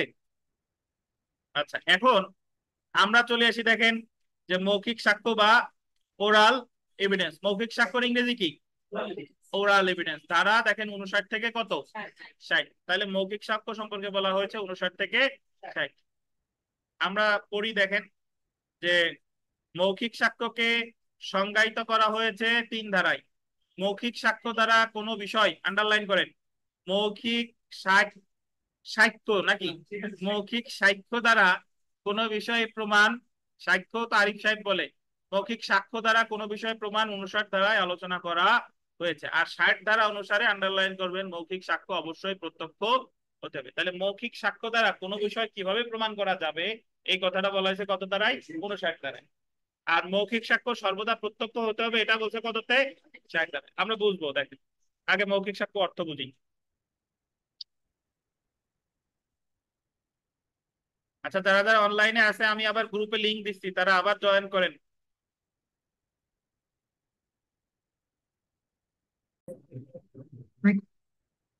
আমরা মৌখিক সাক্ষ্য বা ওরাল এভিডেন্স অর্থ দেখি। দেখেন, অর্থ অলরেডি আমরা জানি, তারপরেও একটু পড়ি। যে 3 ধারায় বলা হয়েছে, অনুসন্ধানের অধীন বিষয়ের সাথে সংশ্লিষ্ট বিষয় সম্পর্কে আদালত কোনো সাক্ষীকে যে বিবৃতি দেওয়ার অনুমতি দেয়, বা সাক্ষী কর্তৃক যে বিবৃতি আদালতে দেওয়ার প্রয়োজনীয়তা আছে, সেই বিবৃতিকে মৌখিক সাক্ষ্য বা ওরাল এভিডেন্স বলে। মৌখিক সাক্ষ্য অর্থ হলো, আন্ডারলাইন করেন, সাক্ষী নিজে যে বিবৃতি আদালতের নিকট প্রদান করে। মৌখিক সাক্ষ্য বলতে শুধুমাত্র কোনো সাক্ষী, আন্ডারলাইন করেন, মুখ দিয়ে যে শব্দ বলে তা নয়, বরং অসুস্থতার জন্য যে ব্যক্তি কথা বলতে অক্ষম সে চিহ্ন বা ইশারায় যে বক্তব্য দিয়ে থাকে তাও মৌখিক সাক্ষ্য বলে গণ্য হতে পারে। মানে শুধু যে মুখ দিয়ে বললেই যে মৌখিক সাক্ষ্য হবে বিষয়টা তা না। ধরেন একজন ব্যক্তি অসুস্থ, সে কথা বলতে পারতেছে না, লিখে দিচ্ছে, সেটাও কি মৌখিক সাক্ষ্য। অথবা বোবা, ইশারায় বুঝাচ্ছে, এটাও কি মৌখিক সাক্ষ্য। যেমন আন্ডারলাইন করেন, বোবা সাক্ষী চিহ্ন বা ইশারায় যে সাক্ষ্য দেয় গোল দেবেন 119 ধারায় আহ অনুযায়ী মৌখিক সাক্ষ্য বলে গণ্য হবে। বোবা সাক্ষীর ইংরেজি Dam witness, DUMB, DUMB, WITNE, Dam witness. তো পরীক্ষায় প্রশ্ন আসে যে বোবা সাক্ষী আসে কত ধারায়?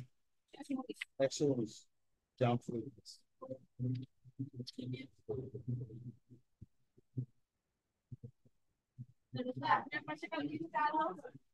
DUMB, ডাম। হ্যাঁ, হ্যাঁ।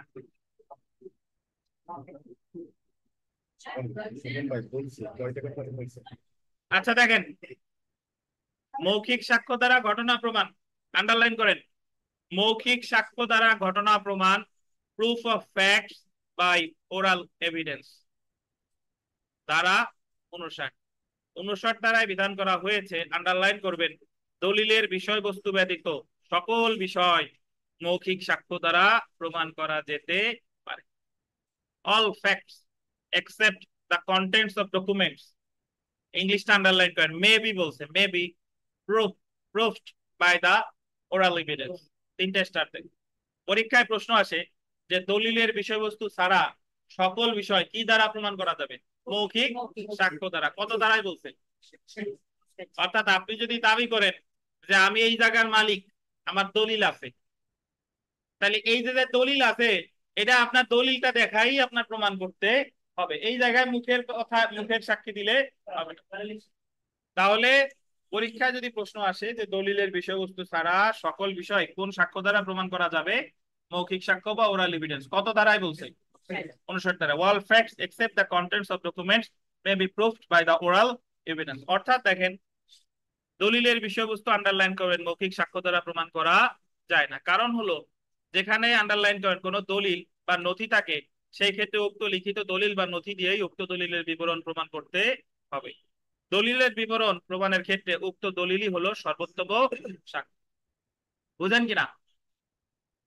ধরেন আপনি চেক ডিজনারের মামলা করতে চান, এখন আপনার যদি চেকই না থাকে, এই মামলা কি হবে?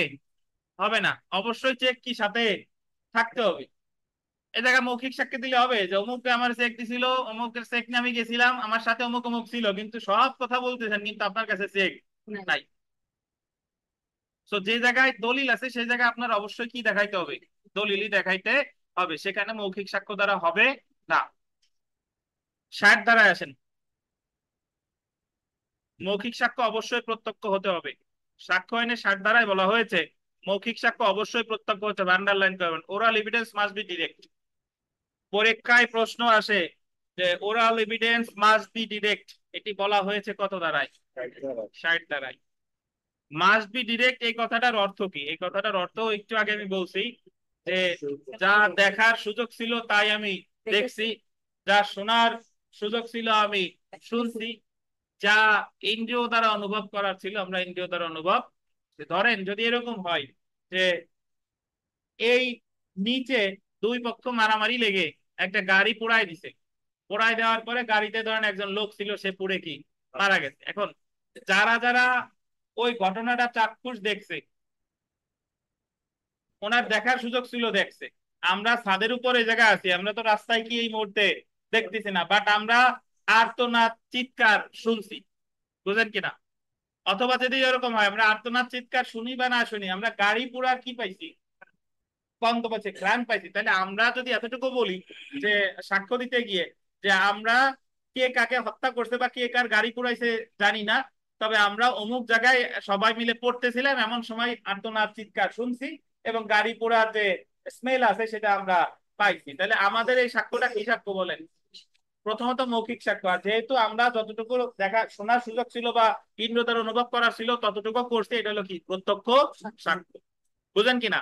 কিন্তু বিথিকা যাইয়া কোটালি পাড়া একজনে যায় যদি বলে যে অমুক জায়গায় পড়তেছিলাম, আহ, গাড়ি ধরাইয়া গাড়িতে আগুন ধরাইছে, একজন লোক মারা গেছে। এখন বিথিকা যার কাছে বলছে সে যদি সাক্ষ্য দেয়, এটা কিন্তু আপনার প্রত্যক্ষ সাক্ষ্য না, কারণ এটা তো সে দেখে নাই, এটা একজনের কাছ থেকে কি শুনেছে, তাহলে এটা হলো কি সাক্ষ্য? শোনা সাক্ষ্য।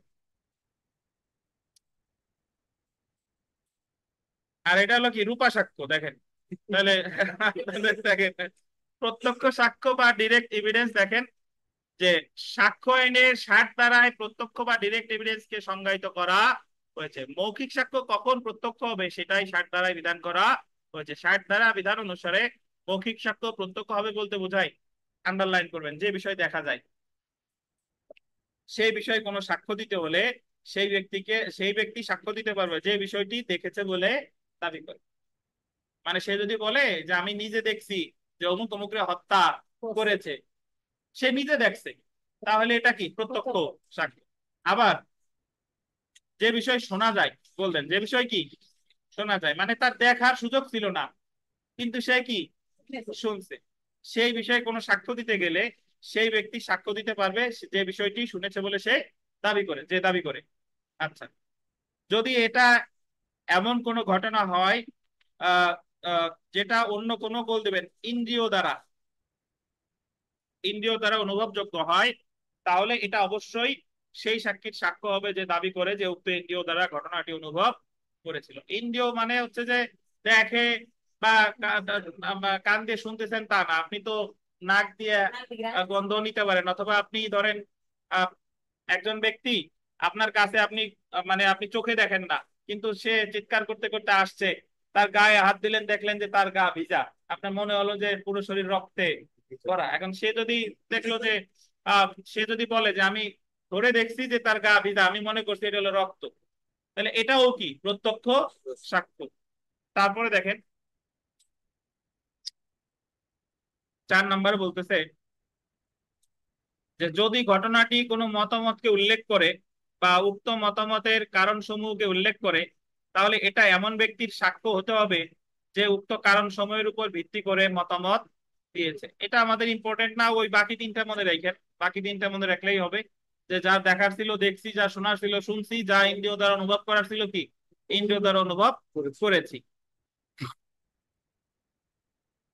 আচ্ছা, অর্থাৎ দেখেন সাক্ষ্য আইনের 60 ধারায় শুধুমাত্র যে সকল মৌখিক সাক্ষ্য প্রত্যক্ষ, শুধুমাত্র সেই সকল মৌখিক সাক্ষ্য গ্রহণযোগ্য হবে। মানে 60 ধারায় বলতেছে যে আপনি মৌখিক সাক্ষ্য দিলেই হবে না, 60 ধারায় গ্রহণযোগ্য হতে হলে সেটা কি হইতে হবে? প্রত্যক্ষ। যেহেতু আন্ডারলাইন করেন, শোনা সাক্ষ্য বা হেয়ার্স এভিডেন্স প্রত্যক্ষ সাক্ষ্য না, শোনা সাক্ষ্য কিন্তু মৌখিক সাক্ষ্য বাট প্রত্যক্ষ না।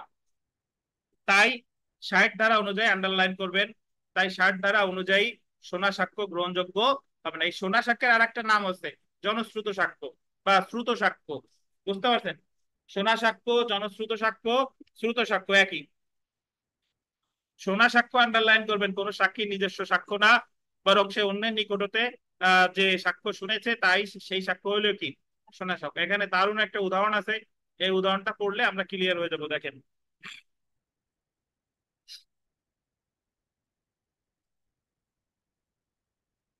পি কে জখম করে হত্যার জন্য, মানে ধরেন বদরুজ্জামানকে জখম করে হত্যার জন্য আরিফ অভিযুক্ত, তাহলে এই জায়গা মারা গেছে কে? বদরুজ্জামান। আর হত্যা করছে কে? আরিফ সাহেব। দেখেন, চন্দন, ডিউক, ইমরান, ফখরুল এবং গণেশ হলো সাক্ষী, সিডিইএফ আমরা নাম দিলাম আর কি। তাহলে মারা গেছে হচ্ছে কে? বদরুজ্জামান। আর অভিযুক্ত হচ্ছে আরিফ। আর চন্দন, ডিউক, ইমরান, ফখরুল আর গণেশ হলো কি সাক্ষী, মানে তারাই হত্যা করার সময় ঘটনাটা কি দেখে মানে জানে আর কি।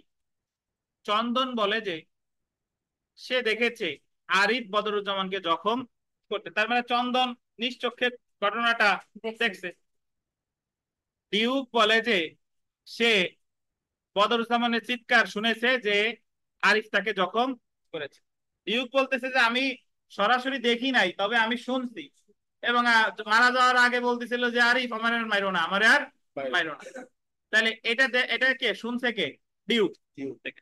ইমরান বলে যে সে আরিফকে দেখেছে একটি রক্তমাখা ছুরি নিয়ে দৌড়ে। ইমরান বলে যে আমি চিৎকারও শুনি নাই, হত্যা করতেও দেখি নাই, তবে আমি আরিফরে দেখছি ছুরি নিয়ে দৌড়াদৌড়ি করতে, রক্তমাখা ছুরি নিয়ে কি দৌড়াদৌড়ি করতে, এবং বদরুজ্জামানকে রক্তমাখা জামা পরিধান অবস্থায় দেখেছে। মানে ইমরান বলতেছে আমি আরিফরে সরাসরি হত্যা করতে দেখি নাই, যে আরিফ যে বদরুজ্জামানকে হত্যা করছে তা দেখি নাই, তবে আরিফের হাতে আমি ছুরি দেখছি যাতে রক্ত ছিল, এবং পরবর্তীতে দেখছি বদরুজ্জামান রক্তাক্ত অবস্থায় পড়ে আছে। ফখরুল একজন ডাক্তার, ফখরুল বলে যে যে অস্ত্র আরিফের দখলে পাওয়া গেছে সেই অস্ত্র দিয়ে সম্ভবত বদরুজ্জামানকে জখম করা হতে পারে, যা বদরুজ্জামানের মৃত্যু ঘটেছে। ডাক্তার তো আর ঘটনাস্থলে ছিল না, বাট সে যতটুকু নিয়ে সাক্ষ্য দিচ্ছে সে কিন্তু বলে নাই কে কারে হত্যা করছে। সে যা বলতেছে যে আরিফের কাছে যে অস্ত্রটা পাওয়া গেছে সেই অস্ত্র দিয়েই বদরুজ্জামানকে হত্যা করা হয়েছে। কারণ ডাক্তার হচ্ছে এক্সপার্ট ওপিনিয়ন দেয়, ডাক্তার হচ্ছে যে কি জখম হলো, কোন ধরনের জখম, সে এতটুকু বলছে। এখন দেখেন গণেশ বলে যে সে চন্দনের নিকট হতে শুনেছে যে চন্দন দেখেছে আরিফ বদরুজ্জামানকে জখম করেছে। তাহলে গণেশ যে কথাটা বলছে, এই কথা যে সাক্ষ্যটা দিচ্ছে, গণেশ কি এটা সরাসরি দেখছে? সে শুনছে কার কাছ থেকে? চন্দনের কাছ থেকে। এবং চন্দন দেখেছে আরিফ বদরুজ্জামানকে জখম করেছে। এই ক্ষেত্রে দেখেন চন্দন, ডিউক, ইমরান এবং ফখরুলের সাক্ষ্য হলো প্রত্যক্ষ সাক্ষ্য, কিন্তু গণেশের সাক্ষ্য হলো কি সাক্ষ্য? শোনা সাক্ষ্য। সুতরাং চন্দন, ডিউক, ইমরান এবং ফখরুলের মৌখিক সাক্ষ্য প্রত্যক্ষ হয় তা গ্রহণযোগ্য হবে, কিন্তু গণেশের সাক্ষ্য শোনা সাক্ষ্য হয় তা গ্রহণযোগ্য। বাট এটা কিন্তু মৌখিক সাক্ষ্য, শোনা সাক্ষ্য হলেও কি মৌখিক সাক্ষ্য, বাট এটা 60 ধারায় গ্রহণযোগ্য না। কত ধারায় গ্রহণযোগ্য না? 60 ধারা। 60 ধারায় গ্রহণযোগ্য হতে হলে মৌখিক সাক্ষ্যটা কি হতে হবে? প্রত্যক্ষ, মাস্ট বি ডিরেক্ট। তো সংক্ষেপে জেনে রাখুন, আমরা একটু জানি। দেখেন সংক্ষেপে তো না, আমরা বিস্তারিতই জেনে আসছি। দেখেন সাক্ষ্য আইনের 3 ধারায় সাক্ষ্যকে এই জায়গায় 2টি ভাগে ভাগ লেখছে, হবে কয়টা? 3টা। মৌখিক সাক্ষ্য, তালিলিক সাক্ষ্যকে সাক্ষ্য আইনের 3 ধারায় সংজ্ঞায়িত করা হয়েছে। দলিলের বিষয়বস্তু ব্যতীত সকল সাক্ষ্য মৌখিক সাক্ষ্য দ্বারা প্রমাণ করা যেতে পারে। 5 লেখেন ধারা কত? 59। ধারা 59। দলিলের বিষয়বস্তু মৌখিক সাক্ষ্য দ্বারা প্রমাণ করা যায় না। তারপরে দেখেন মৌখিক সাক্ষ্য অবশ্যই কি হতে হবে? প্রত্যক্ষ হতে হবে। ধারা কত? 60। সাক্ষ্য আইনে 60 ধারা অনুযায়ী শোনা সাক্ষ্য বা হেয়ার্স এভিডেন্স সাক্ষ্য হিসেবে গ্রহণযোগ্য না। তাহলে আমরা বিগত বছরের প্রশ্ন চলে আসি। দেখেন যে দা এভিডেন্স অ্যাক্ট 1872 60 ধারা অনুযায়ী ওরাল এভিডেন্স মাস্ট বি কি হবে? ডিরেক্ট। 2 নাম্বার দেখেন মৌখিক সাক্ষ্য সরাসরি হবে এই বিধান সাক্ষ্য আইনের কোথায় আছে? 60 ধারায়। 3 নাম্বার দেখেন সাক্ষ্য আইন অনুসারে কোনটি প্রত্যক্ষ সাক্ষ্য?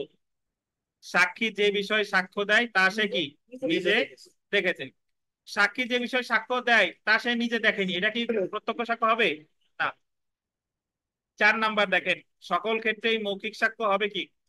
প্রত্যক্ষ।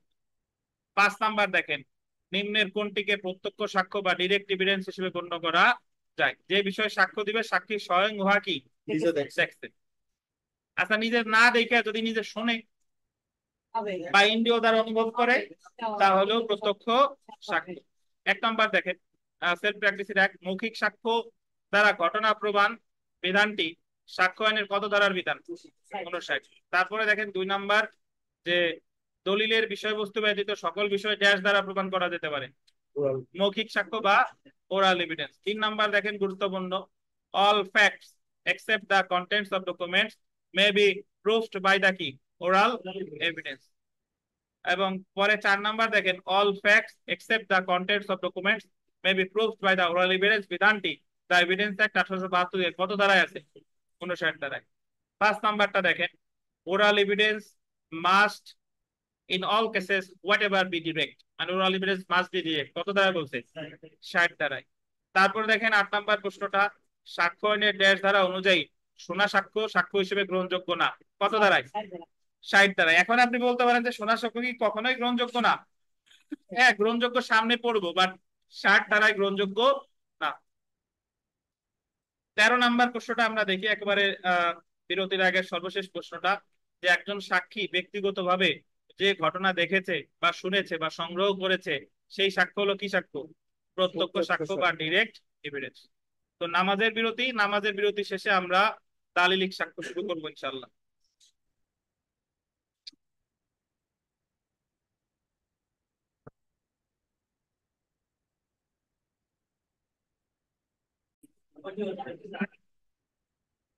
তাহলে আমরা তালিলিক সাক্ষ্যে চলে আসি। দেখেন, তালিলিক সাক্ষ্য, ডকুমেন্টারি এভিডেন্স, সাক্ষ্য আইনের 3 ধারায় তালিলিক সাক্ষ্যকে সংজ্ঞায়িত করা হয়েছে। তালিলিক সাক্ষ্য গোল দিবেন 2 প্রকার, একটা হচ্ছে প্রাথমিক সাক্ষ্য আর একটা হচ্ছে মাধ্যমিক সাক্ষ্য। 61 ধারায় বলা হয়েছে প্রাথমিক সাক্ষ্য বা মাধ্যমিক সাক্ষ্য দ্বারা দলিলের বিষয়বস্তু প্রমাণ করা যেতে পারে।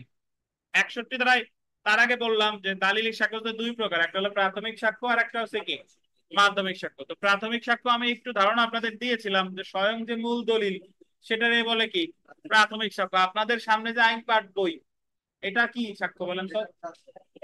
প্রাথমিক সাক্ষ্য। কিন্তু এটার থেকে যদি কেউ ফটোকপি করে তাহলে ওটা হয়ে যাবে কি তানভীর, পাটি উড়ে যাচ্ছে। আচ্ছা, তাহলে এখন 61 ধারায় বলতেছে যে প্রাথমিক বা মাধ্যমিক সাক্ষ্য দ্বারা দলিলের বিবরণ প্রমাণ করা যেতে। আর 61 ধারায় বলতেছে যে কোন দলিল প্রাথমিক সাক্ষ্য মানে স্বয়ং মূল দলিল দিয়েও প্রমাণ করা যাবে, অথবা কি ওই দলিলের ফটোকপি দ্বারাও প্রমাণ করা যাবে। আচ্ছা, পরে বলতেছে 62 ধারায়, দেখেন 62 ধারায় প্রাথমিক সাক্ষ্যের সংজ্ঞা দিল, 63 ধারায় মাধ্যমিক সাক্ষ্যকে কি সংজ্ঞা দিল। তাহলে 61 ধারায় বলছে প্রাথমিক সাক্ষ্য বা মাধ্যমিক সাক্ষ্য দ্বারা দলিলের বিষয়বস্তু প্রমাণ করা যাবে। এরপরে প্রাথমিক সাক্ষ্য কি সেটা বলছে 62, আর মাধ্যমিক সাক্ষ্য কি সেটা বলছে কত 63। 64 ধারায় বিধান করা হয়েছে, আন্ডারলাইন করেন, ব্যতিক্রম ছাড়া সকল ক্ষেত্রে প্রাথমিক সাক্ষ্য দ্বারা দলিল প্রমাণ করতে হবে। আপনারে রেস্টুরেন্টের ভিতরে ঢুকাইছে যে যা খাবেন 150, মানে পেট পুরে খাবেন 150। এখন যেই ঢুকছেন, ঢোকার পরে বলতেছে যে শুধু ভাত আর ভাজি 150, আর এরপর আলাদা আলাদা বিভিন্ন কিছু 150 দিয়ে নেওয়া লাগবে, মানে প্রতি আইটেমের দাম ধরেন 150। মানে প্রথমে 61 দ্বারাই বললো যে দলিলের বিষয়বস্তু আহ প্রাথমিক সাক্ষ্য দ্বারাও প্রমাণ করা যাবে, আবার কি মাধ্যমিক সাক্ষ্য দ্বারাও প্রমাণ করা যাবে। এলো রেস্টুরেন্টে আপনার ঢুকাইলো, এখন প্রাথমিক সাক্ষ্য কি মাধ্যমিক সাক্ষ্য বললো 62 আর 63, এখন 64তে এসে বলতেছে যে ব্যতিক্রম ছাড়া সকল ক্ষেত্রেই প্রাথমিক সাক্ষ্য দ্বারা দলিল প্রমাণ করতে হবে। মানে কতিপয় ব্যতিক্রম ছাড়া সবসময় দলিলের বিষয়বস্তু প্রমাণ করতে হবে স্বয়ং কি দলিল দ্বারা, মূল দলিল দ্বারা, স্বয়ং মূল দলিল। আর মূল দলিল মানেই তো প্রাথমিক সাক্ষ্য।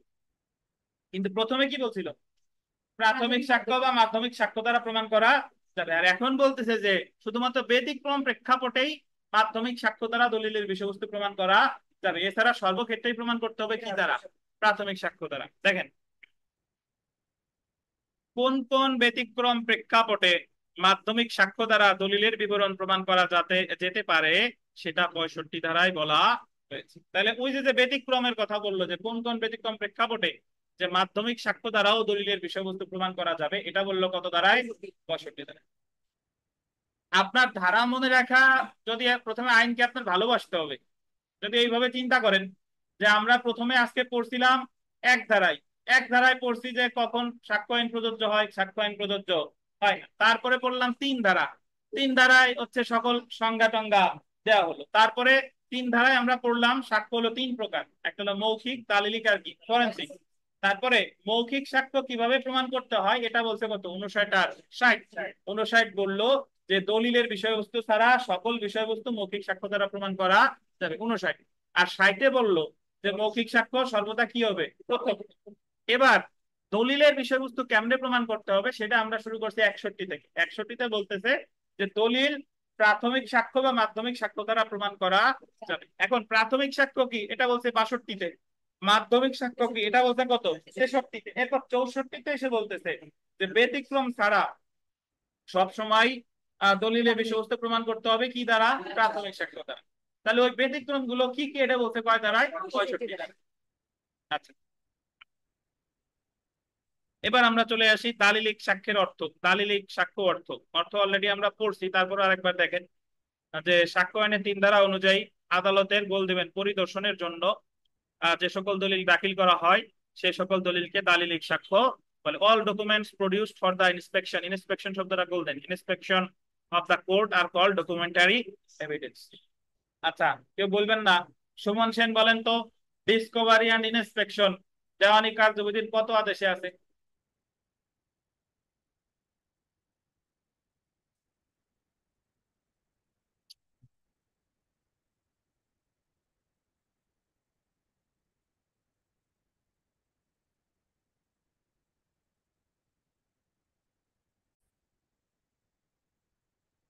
তো ভাই দেখেন, তো দলিল হচ্ছে যে আদালতে পরিদর্শনের জন্য যে দলিল দাখিল করা হয় তাকেই বলে দালিলিক সাক্ষ্য। এবার আমরা চলে আসি দেখেন 61 ধারায় দলিলের বিবরণ প্রমাণ, proof of contents of documents. 61 ধারায় বিধান করা হয়েছে কোন দলিলের বিবরণ গোল দিবেন প্রাথমিক সাক্ষ্য অথবা গোল দিবেন মাধ্যমিক সাক্ষ্য দ্বারা প্রমাণ করা যেতে পারে। The contents of documents may be proved either by primary or by secondary evidence. তো দলিলের বিষয়বস্তু কি দ্বারা প্রমাণ করা যেতে পারে? কি দ্বারা? প্রাথমিক বা মাধ্যমিক। তাহলে পরীক্ষায় লাইন সরাসরি আসবে যে দলিলের বিষয়বস্তু প্রাথমিক বা মাধ্যমিক সাক্ষ্য দ্বারা প্রমাণ করা যেতে পারে। কত ধারায় আছে? 61 ধারা। এখন আমরা চলে আসি দেখেন দলিলের বিবরণ প্রমাণ। আহ 61তে তো বললো যে দলিলের বিবরণ প্রাথমিক বা মাধ্যমিক সাক্ষ্য দ্বারা প্রমাণ করা যাবে। তারপরে দেখেন যে ব্যতিক্রম ছাড়া সকল ক্ষেত্রে অবশ্যই প্রাথমিক সাক্ষ্য দ্বারা দলিল প্রমাণ করতে হবে নাকি? তাহলে সুতরাং 61 ধারা অনুযায়ী কোন দলিলের বিবরণ দুই প্রকার সাক্ষ্য দ্বারা প্রমাণ করা যেতে পারে। একটা হলো প্রাথমিক সাক্ষ্য, আন্ডারলাইন করেন, স্বয়ং দলিলটি দ্বারা। দেখছেন প্রাথমিক সাক্ষ্যর পাশে কি লেখা আছে? স্বয়ং দলিলটি দ্বারা। আর মাধ্যমিক সাক্ষ্যে বলছে প্রাথমিক দলিলের কি দ্বারা? কপি দ্বারা, নকল বা কপি দ্বারা। আচ্ছা, যদিও 61 ধারায় বলা হয়েছে কোন দলিলের বিষয়বস্তু প্রাথমিক সাক্ষ্য অথবা মাধ্যমিক সাক্ষ্য দ্বারা প্রমাণ করা যেতে পারে, কিন্তু আন্ডারলাইন করবেন 64 ধারায় সুস্পষ্টভাবে বলা হয়েছে যে ব্যতিক্রম ছাড়া, আন্ডারলাইন করবেন, সকল ক্ষেত্রে অবশ্যই প্রাথমিক সাক্ষ্য দ্বারা দলিল প্রমাণ করতে হবে। এটা বলছে কত ধারায়? তাহলে আপনাকে এইভাবে প্রশ্ন আসবে যে ব্যতিক্রম ছাড়া সবসময় দলিলের বিষয়বস্তু প্রমাণ করতে হবে ডট ডট ডট সাক্ষ্য দ্বারা। কি সাক্ষ্য দ্বারা? প্রাথমিক সাক্ষ্য দ্বারা। প্রাথমিক সাক্ষ্য মানে হলো স্বয়ং কি দলিল? দলিল। দেখেন 61 ও 64 দ্বারা একত্রে পড়লে বলা যায় যে আইনের সাধারণ নিয়ম হলো সকল ক্ষেত্রে প্রাথমিক সাক্ষ্য দ্বারা দলিলের বিবরণ প্রমাণ করতে হবে, তবে শুধুমাত্র ব্যতিক্রম প্রেক্ষাপটে মাধ্যমিক সাক্ষ্য দ্বারা দলিল প্রমাণ করতে হবে আর কি। তো ব্যতিক্রম প্রেক্ষাপট কি কি? ধরেন আপনার মূল দলিল হারাই গেছে, মূল দলিল আপনার নাই, বা মূল দলিল আর একজনের দখলে আছে, মূল দলিল হাজির করার সময়ও ব্যয় সাপেক্ষ, সেই সকল ক্ষেত্রেই মূল দলিল ছাড়া যে ফটোকপি আছে সেটিতে প্রমাণ করা যাবে। দেখেন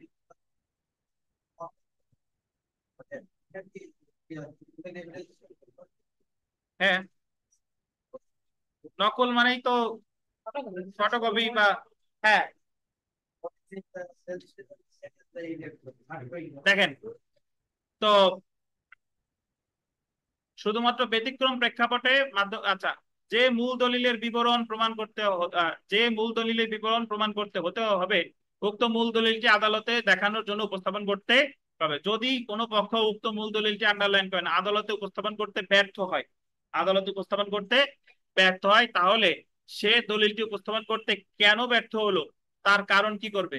ব্যাখ্যা করবে, এবং শুধুমাত্র তারপর আদালত উক্ত পক্ষকে মাধ্যমিক সাক্ষ্য দিয়ে উক্ত দলিলের বিবরণ প্রমাণ করার অনুমতি দিতে পারে। এখন আমরা চলে আসি দেখেন যে প্রাথমিক সাক্ষ্য আসলে কাকে বলে।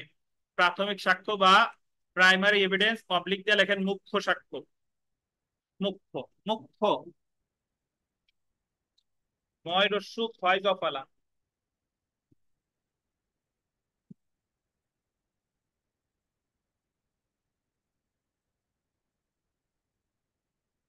যে না, সর্ব হবে না, আর কোর্টে দেন আপনারা। কোর্টের 65% বানানি ভুল। দেখেন যে স্বয়ং বা মূল দলিলটি পরীক্ষণের জন্য আদালতের নিকট দাখিল করা হয় সেই দলিলটিকে কি বলে? প্রাথমিক বা মূল দালিলিক সাক্ষ্য বলে। ওয়াফালা আসবে শুধু স্বাক্ষরে, স্বাক্ষর, স্বাক্ষর বানানে ব আসবে, কিন্তু সাক্ষ্য বানানে বফালা আসবে না, সাক্ষীতেও আসবে না। উদাহরণ দেখেন, ক ক্ষয়ের বিরুদ্ধে আদালতে এই মর্মে মামলা করে যে ক এবং ক্ষয়ের মধ্যে একটি বায়নাপত্র বা চুক্তি সম্পাদিত হলেও খ এখন জমি বিক্রয় করতে অস্বীকার করছে। দুইজনের মধ্যে বায়না চুক্তি হয়েছিল, এখন খ বলতেছে আমি জমি বিক্রয় করব না। বিক্রয় চুক্তির বিষয়বস্তু অর্থাৎ চুক্তির শর্ত প্রমাণ করতে হলে যদি আন্ডারলাইন করেন সংশ্লিষ্ট চুক্তিপত্রটি আদালতের পরিদর্শনের জন্য উপস্থাপন করা হয় তবে উক্ত দলিলটি হবে প্রাথমিক সাক্ষ্য। কি নাই আপনাদের? আচ্ছা, কিন্তু বিক্রয় দলিলটির ফটোকপি উপস্থাপন করা হলে ফটোকপিটি হবে কি মূল দলিলের কি সাক্ষ্য? প্রাথমিক সাক্ষ্য। না থাকলেও সমস্যা নাই। যে চুক্তি বলবতের মামলা বিধিকা চুক্তি বলবতের মামলা করে কত দাঁড়ায়?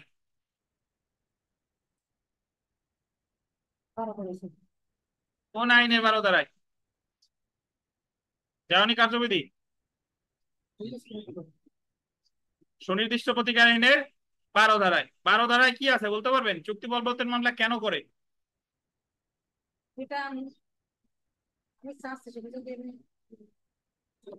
চুক্তিতে যে শর্ত আছে, আর একজন এই যে এই জায়গা চুক্তিতে শর্ত ছিল বাড়ি বিক্রি করবে, এখন সে বলতেছে আমি বাড়ি বিক্রি করবো না, তাহলে যে সংক্ষুব্ধ সে মামলা করছে তারে যে বাড়ি বিক্রি করা দরকার, এবং আদালত যদি তাকে বাড়ি বিক্রি করতে বাধ্য করে তাহলে সেটাই বলে কি চুক্তি বলবৎ। এখন আপনি যদি মামলা করেন তাহলে আর্জির সাথে সাথে অবশ্যই আপনার চুক্তির কপি দিতে হবে।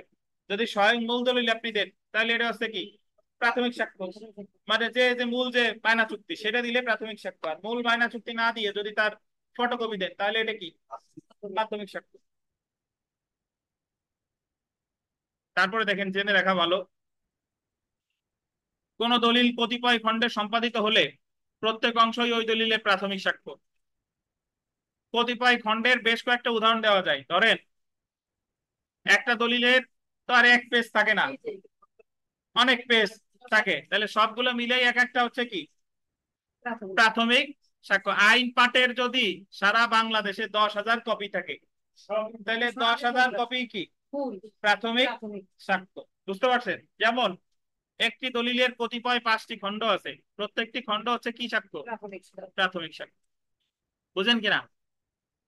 আচ্ছা, এবার আমরা চলে আসি মাধ্যমিক সাক্ষ্য বা সেকেন্ডারি এভিডেন্স, অবলিক দিয়ে লেখেন গৌণ সাক্ষ্য। এটা তো আছে বোধহয়, গৌণ সাক্ষ্য লেখেন গৌণ। শেখর সাহেব আছেন ভালো? দীর্ঘদিন পরে আসছেন।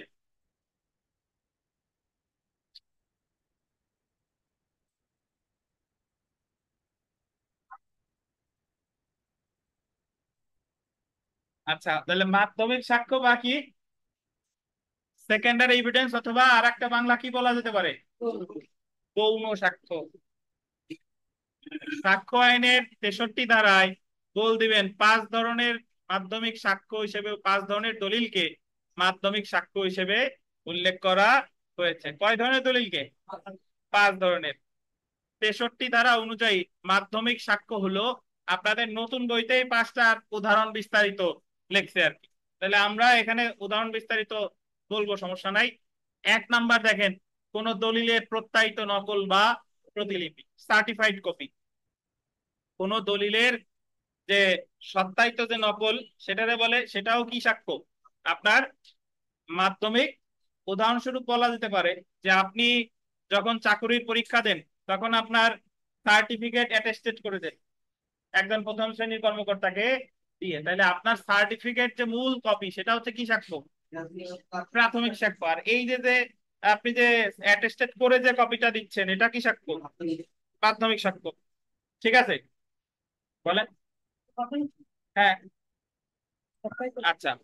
তারপরে দেখেন 2 নাম্বার, মূল দলিল হতে যান্ত্রিক উপায়ে প্রস্তুতকৃত কোন দলিলের নকল বা প্রতিলিপি, যেগুলো ইহারা স্বয়ং প্রতিলিপির বিশুদ্ধতা নিশ্চিত করে এবং এমন প্রতিলিপিগুলোর সাথে তুলনাকৃত প্রতিলিপি সমূহ। যেমন দেখেন, একটি মূল দলিলের ছবি তোলা হলো, উক্ত ছবি হতে একটি হাতে লেখা কপি তৈরি করা হলো এবং হাতে লেখা কপিটি হলো মূল দলিল, এবং হাতে লেখা কপিটি মূল দলিল এবং ছবির সাথে তুলনা করা হলো। সেই ক্ষেত্রে মূল দলিলটি প্রাথমিক সাক্ষ্য আর মূল দলিলের ছবিটি হচ্ছে কি মাধ্যমিক সাক্ষ্য। ছবি দেখে যে হাতে লেখা কপি তৈরি করা হলো সেটাও কি সাক্ষ্য? মাধ্যমিক সাক্ষ্য। অর্থাৎ বলা যেতে পারে যে আপনি যদি কোনো দলিলের ফটোকপি করেন সেটাও কি সাক্ষ্য?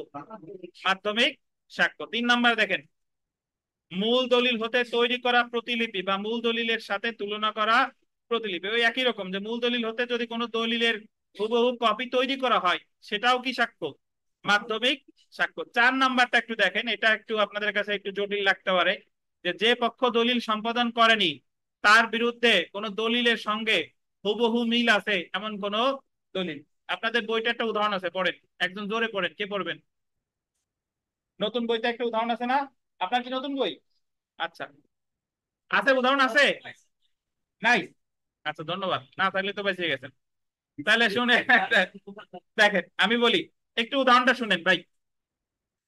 আপনারা গ্রামে একটা শব্দ আছে আওয়াজ বদল বলে, মানে আপনার জমি আর একজন নেয়, আর একজনের জমি কি আপনি নেন। ধরেন বিথিকার 1 খণ্ড জমি আছে, এই 1 খণ্ড জমি বিথিকা লিখে দিছে হচ্ছে হাফিজ রে, এবং বিথিকা সিগনেচার করে যে দলিলটা দিছে এই দলিলটা আছে কার কাছে? হাফিজের কাছে।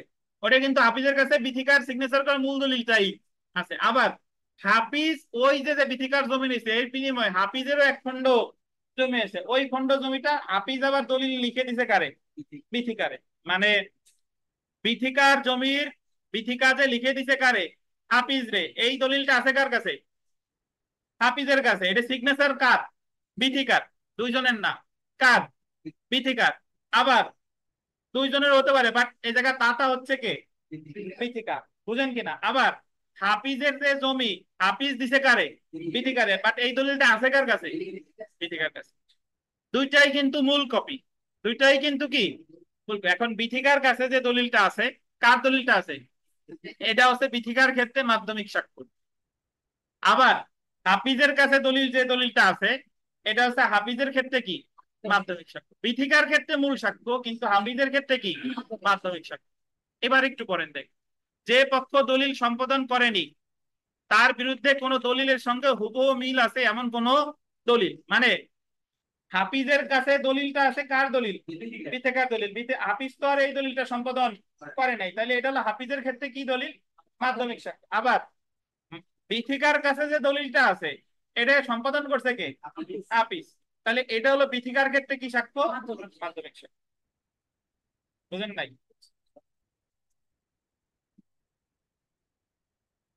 আমার কাছে হচ্ছে আমার মূল দলিল, যখন ওর কাছে ওর কাছে মাধ্যমিক সাক্ষ্য, জি। ওটা কিন্তু ফটোকপি না, মূল দলিলই, কিন্তু ওনার দলিলটা আছে কার কাছে? হাফিজের কাছে। আর হাফিজের দলিলটা আছে কার কাছে? বিথিকার কাছে। তাহলে বিথিকার কাছে যে দলিলটা আছে এটা হলো বিথিকার ক্ষেত্রে মাধ্যমিক সাক্ষ্য, হাফিজের কাছে যে দলিলটা আছে হাফিজের ক্ষেত্রে কি মাধ্যমিক। বুঝেন কিনা? জি। এটা আমার কাছে যেটা আমার আমার দলিল সেটা আমার কাছে আপনার যে দলিলটা আছে হাফিজের কাছে, বুঝতে পারছেন, ওইটা আপনার ক্ষেত্রে প্রাথমিক সাক্ষ্য, ওনার কাছে কিন্তু মাধ্যমিক। ওনার ক্ষেত্রে মাধ্যমিক। সেটাই বলতেছি, হ্যাঁ, সেটাই বলতেছি। আর একবার বলেন ভাই। আমার কাছে সেটাই যে তুমি বলেন। প্রাথমিক, হ্যাঁ, আপনার কাছে মাধ্যমিক। হ্যাঁ, আমারটা আমার কাছে প্রাথমিক, আমার কাছে মাধ্যমিক। দেখ, জীবনে এইটা ভালো কথা বলছেন। আরিফ আসলে আর একটু পেছায় তো, আরিফ সাহেবরে যে কথা আগের দিন উনি বলছে, দেখেন। তারপরে দেখেন ভাই 5 নাম্বারটা, যে ব্যক্তি নিজে দলিলটি দেখেছেন উক্ত দলিলটির বিবরণ সম্পর্কে উক্ত ব্যক্তির মৌখিক বিবরণ।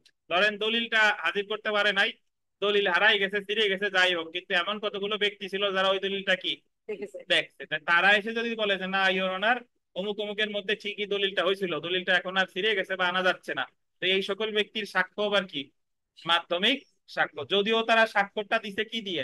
মুখ দিয়ে। বুঝতে পারছেন? এই যে যে ব্যক্তি নিজে দলিলটি কি দেখেছে উক্ত দলিলটির বিবরণ সম্পর্কে উক্ত ব্যক্তির মৌখিক বিবরণ। তাহলে এই জায়গা দুইটা ব্যতিক্রম আছে, একটু এইভাবে চিন্তা করেন যে মৌখিক সাক্ষ্য দিতে এসে আমি যদি লিখে দেই, মুখ দিয়ে কথা বেরোচ্ছে না, লিখে দিই অথবা ইশারায় দিয়ে দিই, তাহলে এটা কিন্তু আবার মৌখিক সাক্ষ্যই, এটা কিন্তু ডকুমেন্টারি এভিডেন্স না। আবার দালিলিক সাক্ষ্যের ক্ষেত্রে এসে আমি মুখ দিয়া কথা বলছি, তবুও এটা দালিলিক সাক্ষ্য, মানে মাধ্যমিক সাক্ষ্য হতে পারে কখন? যখন দলিলটা দেখছে এমন কোন ব্যক্তি এসে আদালতে কি বলতেছে, বুঝেন কিনা? আচ্ছা, আহ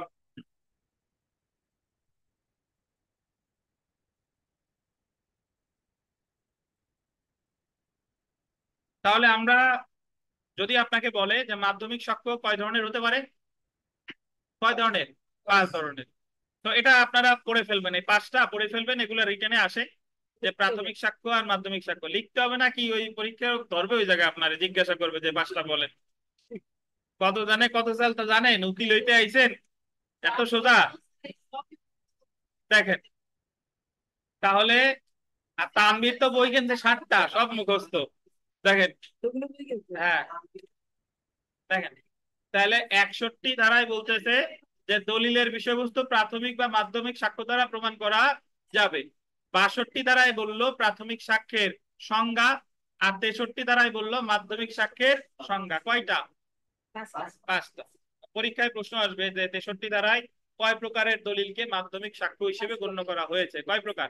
5 প্রকার। ধন্যবাদ। আমরা চলে আসি 65 ধারা। তো 63-র পরে 64 ধারায় কি বলছে দেখি, মনে করেন কিনা, হাফিজ বলেন 64 ধারায় কি বলছে? হাফিজ সাহেব, ব্যতিক্রম। 64 ধারায় বললো যে ব্যতিক্রম ছাড়া সবসময় প্রাথমিক সাক্ষ্য দ্বারাই দলিলের বিষয়বস্তু প্রমাণ করতে হবে। তাহলে ব্যতিক্রম গুলা কোন কোন গুলা, মানে কোন কোন প্রেক্ষাপটে যে মাধ্যমিক সাক্ষ্য দ্বারাও প্রমাণ করা যেতে পারে, সেটা বলছে কত ধারায়? এবার সেটা বলবো, দেখেন। ধারা 65, যে সকল ক্ষেত্রে দলিল সম্পর্কে মাধ্যমিক সাক্ষ্য দেওয়া যেতে পারে। সাক্ষ্য আইনের 64 ধারার বিধান মতে, আন্ডারলাইন করেন, ব্যতিক্রম ছাড়া সকল ক্ষেত্রে দলিল প্রাথমিক সাক্ষ্য দ্বারা প্রমাণ করতে হবে। কোন কোন ব্যতিক্রম ক্ষেত্রে মাধ্যমিক সাক্ষ্য দ্বারা দলিল প্রমাণ করা যায় তা সাক্ষ্য আইনের 65 ধারায় বলা হয়েছে। 65 ধারায় গোল দিবেন, 7টি ব্যতিক্রম ক্ষেত্রে উল্লেখ করা হয়েছে যেখানে মাধ্যমিক সাক্ষ্য গ্রহণযোগ্য। তাহলে কয়টা ক্ষেত্রে মাধ্যমিক সাক্ষ্য গ্রহণযোগ্য? কয়টা? 7টা। যদি মূল দলিলটি যে ব্যক্তির বিরুদ্ধে প্রমাণ করা হবে তার দখলে থাকলে, মানে আপনি যার বিরুদ্ধে দলিলটা প্রমাণ করবেন ওই দলিলটা তার দখলেই আছে, তাহলে আপনি তো ফটোকপি দেখাইলেও কি কাজ হবে, যে ওনার আমার কাছে ফটোকপি আছে বাট মূল দলিলটা আছে বিবাদীর কাছে। বুঝেন কিনা? আচ্ছা, তারপরে দেখেন, এমন কোন ব্যক্তির দখলে আছে যে নাগালের বাইরে, আউট অফ রিচ, দলিলটা আছে একজনের কাছে, সে থাকে উগান্ডা, তারে আনা যাচ্ছে না, তাহলে সেই ক্ষেত্রেও ফটোকপি দ্বারা প্রমাণ করা যাবে। এমন কোন ব্যক্তির দখলে আছে যে আদালতের প্রক্রিয়ার বাইরে, ওই একই কথা, মানে এমন কোন ব্যক্তির দখলে আছে যে আদালতের প্রক্রিয়ার বাইরে। এমন কোন ব্যক্তির দখলে যে উক্ত দলিলটি উত্থাপন করতে বাধ্য, কিন্তু বল দিবেন 66 ধারায় তাকে নোটিশ দেওয়ার পরেও সে দলিলটি উত্থাপন মানে একজনকে বললো যে অমুক ফটোকপি দেখাইছেন, মেইন দলিল আছে আরেকজনের কাছে, মানে বা এমন ভাবে বললো যে অমুক যে তোমার নোটিশ দিয়েছে যে তুমি দলিল হাজির করো, হাজির করো, আসল কিনা দেখবে। বারবার নোটিশ দেওয়ার পরেও সে কি মেইন দলিল আনে নাই, তাহলে এটা ফটোকপি দ্বারা প্রমাণ করা যাবে। 2 নাম্বার দেখেন, যে ব্যক্তির বিরুদ্ধে মূল দলিলটি প্রমাণ করা হবে সেই ব্যক্তি তার বা তার প্রতিনিধি মূল দলিলের, আন্ডারলাইন কেন, অস্তিত্ব, অবস্থা বা বিষয়বস্তু গোল দিবেন লিখিতভাবে স্বীকার করে নিলেন। যার বিরুদ্ধে আপনি দলিলটা ব্যবহার করবেন, প্রমাণ করতে চান, সেই বলতেছে লিখিতভাবে স্বীকার করে নিচ্ছে যে না দলিলের বিষয়বস্তু ঠিক আছে। এটা বাদী বিবাদী চিন্তা করেন না।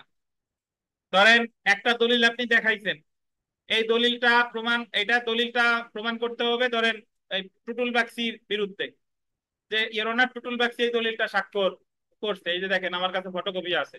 আর টুটুল বাগচি যদি স্বীকার করে নাই যে না ঠিক আছে। ঠিক আছে এটা সে যেটা দেখাইছে এটা ঠিক, আমি স্বীকার করে নিলাম, তাইলে আর এই ক্ষেত্রে মূল দলিল প্রয়োজন নাই। 3 নাম্বার দেখেন, যে ক্ষেত্রে মূল দলিল হারিয়ে গেছে বা নষ্ট হয়েছে। মূল দলিল কি হয়েছে? হারিয়ে গেছে, নষ্ট হয়েছে, মানে অনেক সময় ঘর পুড়ে গেছে, যাওয়ার সাথে সাথে দলিল টলিল পুড়ে যেতে পারে। আপনি ন্যাশনাল আইডি কার্ড কোড ধরেন ই চাইছে, মেইন কপি চাইছে, আপনি দিচ্ছেন ফটোকপি, কি বললেন যে আমার মেইন কপি কি হয়ে গেছে, হারায় গেছে, এই যে জিডি করছি ওনারে যে আমার জিডির কপি আছে, তাহলে সেই ক্ষেত্রে ফটোকপি দিয়েও কাজ হতে পারে।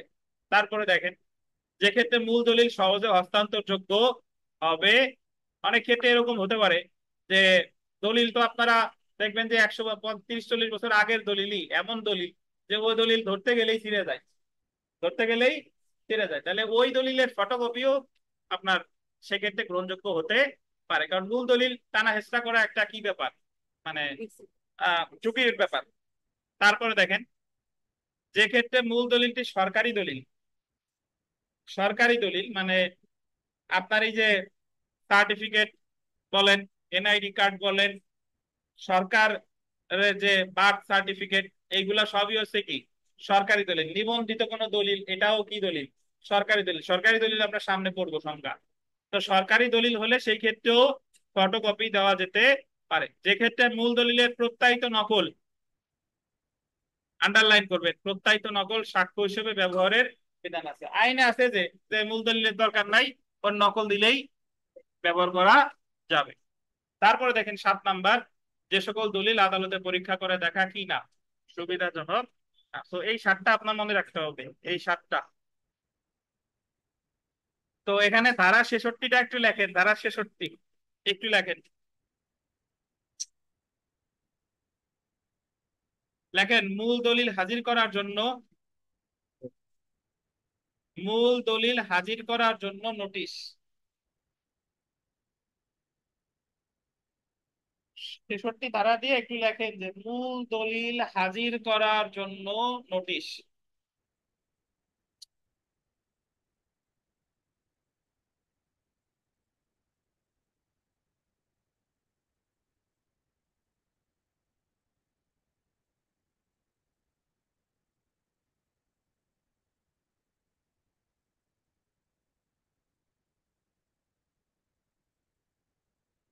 তাহলে আমরা চলে এসে সংক্ষেপে মনে রাখুন, এখানে দেখেন এই জায়গা সংক্ষেপে মনে রাখার যা যা বলতে আপনারা সব জানেন, যে 61 ধারা অনুযায়ী কোন দলিলের বিবরণ প্রাথমিক সাক্ষ্য বা মাধ্যমিক সাক্ষ্য দ্বারা প্রমাণ করা যেতে পারে। 59 ধারা অনুযায়ী দলিলের বিবরণ মৌখিক সাক্ষ্য দ্বারা প্রমাণ করা যায় না। 64 ধারা অনুযায়ী গোল দেবেন, ব্যতিক্রম ছাড়া সকল ক্ষেত্রে প্রাথমিক সাক্ষ্য দ্বারা দলিলের বিবরণ প্রমাণ করতে হবে। সাক্ষ্য আইনের 62 ধারায় প্রাথমিক সাক্ষ্য এবং 63 ধারায় মাধ্যমিক সাক্ষ্যকে সংজ্ঞায়িত করা হয়েছে। 63 ধারায় গোল দেবেন 5 ধরনের সাক্ষ্যকে মাধ্যমিক সাক্ষ্য হিসেবে উল্লেখ করা হয়েছে। অপরদিকে কোন কোন ব্যতিক্রম ক্ষেত্রে মাধ্যমিক সাক্ষ্য দ্বারা দলিলের বিবরণ প্রমাণ করা যায় তা 65 ধারায় বলা হয়েছে। 65 ধারা অনুযায়ী গোল দেবেন 60টি ব্যতিক্রম ক্ষেত্রে আদালত, 60টি ব্যতিক্রম ক্ষেত্রে মাধ্যমিক সাক্ষ্য দ্বারা দলিলের বিবরণ প্রমাণ করা যায়। আজকে আমরা যতগুলো ধারা পড়ছি, কেউ কি বলতে পারবেন কোন ধারায় কি আছে? জাস্ট টাইটেল বলেন, মেঘনাই বলেন।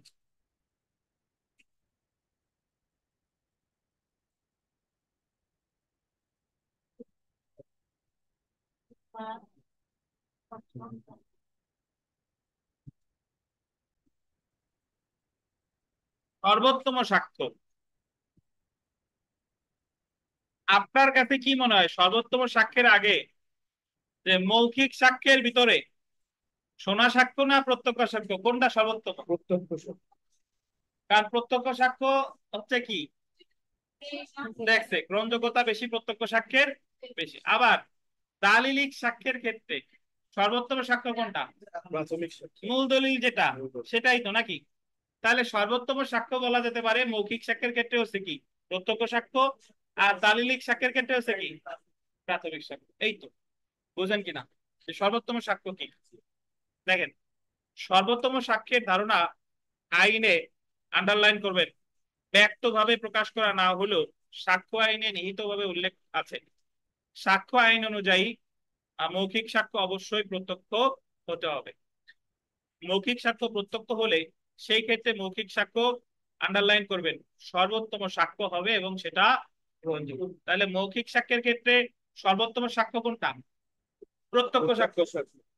যেমন যে বিষয় দেখা যায়, উক্ত বিষয় যিনি নিজের চোখে দেখেছে তিনি মৌখিক সাক্ষ্য দিলে সেটা সর্বোত্তম সাক্ষ্য হিসেবে গ্রহণযোগ্য হবে। অন্যদিকে দালিলিক সাক্ষ্যের ক্ষেত্রে মূল বা প্রাথমিক সাক্ষ্য দ্বারা দলিলের বিবরণ প্রমাণ করতে হয়। সুতরাং দালিলিক সাক্ষ্যের ক্ষেত্রে প্রাথমিক সাক্ষ্য হলো কি সর্বোত্তম সাক্ষ্য। সর্বোত্তম সাক্ষ্যের মূলনীতি হলো প্রাথমিক সাক্ষ্য মাধ্যমিক সাক্ষ্যকে আন্ডারলাইন করেন, প্রাথমিক সাক্ষ্য মাধ্যমিক সাক্ষ্যকে বিতাড়িত করে। মানে যে জায়গায় আমার মূল দলিল আছে সেই জায়গায় ফটোকপি গ্রহণযোগ্য হবে। অর্থাৎ যেখানে প্রাথমিক সাক্ষ্য থাকে বা মূল দলিলটি থাকে সেখানে মাধ্যমিক সাক্ষ্য গ্রহণযোগ্য না। কোনো কিছু প্রাথমিক সাক্ষ্য দ্বারা প্রমাণিত হলে সেখানে মাধ্যমিক সাক্ষ্যের কোনো গুরুত্ব থাকে না। সর্বোত্তম সাক্ষ্যের ধারণা সাক্ষ্য আইনের আন্ডারলাইন করবে 60 ও 64 দ্বারা উল্লেখ করা হয়েছে। 60 ধারা হলো মৌখিক সাক্ষ্যের ক্ষেত্রে, আর 64 ধারা হলো কি শারীরিক সাক্ষ্যের ক্ষেত্রে। কারণ 60 ধারায় বলা হয়েছে মৌখিক সাক্ষ্য অবশ্যই কি হতে হবে, প্রত্যক্ষ হতে হবে, এবং 64 ধারায় বলা হয়েছে ব্যতিক্রম ছাড়া সকল ক্ষেত্রে অবশ্যই প্রাথমিক সাক্ষ্য দ্বারা দলিল প্রমাণ করতে। এখন আমরা দেখি যে শোনা সাক্ষ্য বা হেয়ার্স এভিডেন্স কি। পাশে একটু লেখেন জনশ্রুতি সাক্ষ্য, জনশ্রুত সাক্ষ্য বা জনশ্রুতি সাক্ষ্য একই। বুঝতে পারছেন না? আসলে কি লেখা যায় বুঝবেন দেখুন।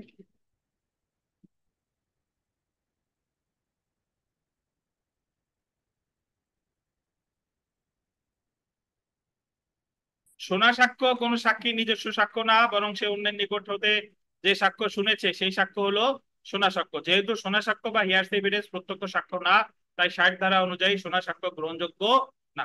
এবার দেখেন আন্ডারলাইন করবেন যে যে সকল ক্ষেত্রে শোনা সাক্ষ্য গ্রহণযোগ্য হতে পারে। 60 ধারায় তো শোনা সাক্ষ্য গ্রহণযোগ্য না, বাট কিছু কিছু ক্ষেত্র আছে যে শোনা সাক্ষ্য গ্রহণযোগ্য হতে পারে, সেগুলো একটু দেখি। সাক্ষ্য আইনের সাধারণ নিয়ম হলো শোনা সাক্ষ্য সাক্ষ্য হিসেবে গ্রহণযোগ্য না, কিন্তু কিছু ব্যতিক্রম ক্ষেত্রে শোনা সাক্ষ্য গ্রহণযোগ্য হতে পারে। নিম্নলিখিত ক্ষেত্রে শোনা সাক্ষ্য সাক্ষ্য হিসেবে গ্রহণযোগ্য হতে পারে। এই দিনটা আপনার মনে রাখতে হবে।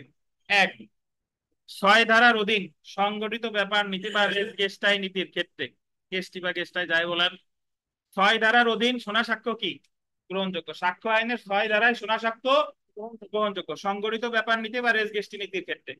2 নাম্বার দেখেন 32 ও 33 ধারায় মৃত ব্যক্তি খুঁজে পাওয়া যায় না এমন ব্যক্তির বক্তব্যের ক্ষেত্রে, যেমন মৃত্যুকালীন ঘোষণার ক্ষেত্রে শোনা সাক্ষ্য প্রাসঙ্গিক। তাহলে 6 ধারায় শোনা সাক্ষ্য দেওয়া যাবে। এখন আপনি এবার বলবেন যে স্যার 6 ধারায় কি আছে, 6 ধারায় কি আছে সেটা আমরা সামনে বিস্তারিত পড়বো। রেস গেস্টি নীতির ক্ষেত্রে শোনা সাক্ষ্য গ্রহণযোগ্য। 32-33 ধারার ক্ষেত্রে কি শোনা সাক্ষ্য গ্রহণযোগ্য। আর 3 নম্বরে বলছে কি অ্যাডমিশন এন্ড কনফেশনের ক্ষেত্রে স্বীকৃতি এবং স্বীকারোক্তি এই ক্ষেত্রে গ্রহণযোগ্য। তাহলে আপাতত আপনি এতটুকু মনে রাখেন যে নেক্সট ক্লাসে আমরা জানবো যে এইগুলা কি কি পর্যায়ক্রমে জানবো। জাস্ট এতটুকু মনে রাখেন যে শোনা সাক্ষ্য 60 ধারায় গ্রহণযোগ্য না, বাট গ্রহণযোগ্য কয়টি ক্ষেত্রে, 6 ধারায়, 32-33 আর কি অ্যাডমিশন কনফেশন।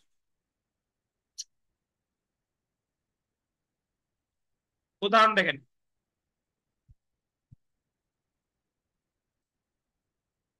এ মারা যাওয়ার আগে তার মৃত্যুর কারণ উল্লেখ করে বি এর নিকট বক্তব্য দিল। এ এর মৃত্যুর কারণ বি শুনেছে এবং এই কারণে বি এর সাক্ষ্যটি হবে শোনা সাক্ষ্য। এ একজন ব্যক্তি, সে মারা যাওয়ার আগে ধরেন বি একজন ডাক্তার, তারে বলে গেছে যে ভাই ডাক্তার সাহেব আপনি তো ঘটনাস্থলে ছিলেন না, শেখর, আপনার নাম জানো কি ভাই, শেখর, আশিক আর সুমন সেন, এই 3 জনে আমার এমন মারা মারছে আমি বোধহয় আর বাঁচবো না। তাহলে এই কথাগুলো ওই ব্যক্তিটা বলতেছে কার কাছে, ডাক্তারের কাছে। ডাক্তারের কাছে। কিন্তু ডাক্তার কি যখন ওই ব্যক্তিরে মারছে ডাক্তার কি ছিল, ছিল না। এবং এই বক্তব্য দেওয়ার 2 দিন পর সে ধরেন সে হসপিটালে মারা গেছে। তাহলে এই জায়গা ডাক্তারের শোনা সাক্ষ্য গ্রহণযোগ্য হবে, যদিও ডাক্তার এই জায়গা সরাসরি কিন্তু দেখছে না। বুঝতে পারছেন? দেখেন, যেহেতু এর খুনের বিচারের সময় একে সাক্ষী হিসেবে হাজির করা সম্ভব না, মানে যে মারা গেছে তারে তো আর হাজির করা সম্ভব না, সেহেতু 32 ধারা অনুসারে এর মৃত্যুকালীন ঘোষণা যেটা বি শুনেছে সেটা গ্রহণযোগ্য হতে পারে, যদিও বি এর সাক্ষ্যটি হবে কি সাক্ষ্য, শোনা সাক্ষ্য। তাহলে টুটুল বাগচি ভাই বলেন যে শোনা সাক্ষ্য গ্রহণযোগ্য কোন কোন ক্ষেত্রে।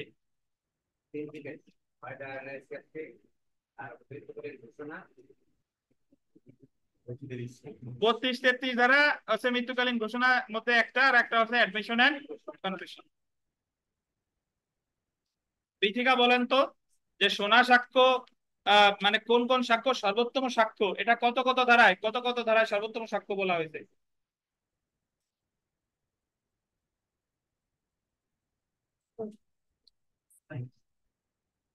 স্যার দ্বারা আশিক সাহেব কত ধারায়? সর্বোত্তম সাক্ষ্য কত কত ধারায় প্রতিফলিত হয়েছে, মানে ওই ওই ধারাকে সর্বোত্তম সাক্ষ্য বলা যায়? শেখর সাহেব 60 ধারায় আর 64, এই তো দেখেন। 1 নম্বর দেখেন যে প্রাথমিক সাক্ষ্যের বিধান সাক্ষ্য আইনের কত ধারা উল্লেখ আছে? প্রাথমিক সাক্ষ্য কত ধারা? 62 ধারা। 2 নম্বর দেখেন, প্রাথমিক সাক্ষ্য বলতে বোঝায় এমন দলিল যা পরিদর্শনের জন্য উপস্থাপন করা হয়েছে কার কাছে? আদালতের কাছে। 3 নম্বর দেখেন, একটি দলিলের বিষয়বস্তু প্রমাণ করা যেতে পারে প্রাথমিক সাক্ষ্য দ্বারা, গৌণ সাক্ষ্য দ্বারা, স্বয়ং দলিলটি দ্বারা, উপরের যে কোনো একটির দ্বারা। 4 নম্বর দেখেন, কোনটি মূল দালিলিক সাক্ষ্য? ফটোস্ট্যাট কপি, কোন বস্তুর ফটোগ্রাফ, সত্যায়িত কপি কোনটা? দৈনিক পত্রিকা। 5 নম্বর দেখেন, নিম্নের কোন দলিলটি মাধ্যমিক সাক্ষ্য হিসেবে গণ্য হয়? মূল দলিলের ফটোগ্রাফ। মূল দলিলের কি? ফটোগ্রাফ। 6 নম্বর দেখেন, নিম্নের কোনটি গৌণ সাক্ষ্য নহে? গৌণ সাক্ষ্য নহে মানে কি? কোনটা প্রাথমিক সাক্ষ্য সেটা জানতে চাইছে। সাব রেজিস্ট্রার কর্তৃক স্বাক্ষরিত বিক্রয় দলিলের অবিকল নকল। সাব রেজিস্ট্রার যে স্বাক্ষরিত করে যে সার্টিফাইড কপি দেয় সেটা হচ্ছে আপনার প্রাথমিক সাক্ষ্য। তারপরে দেখেন 7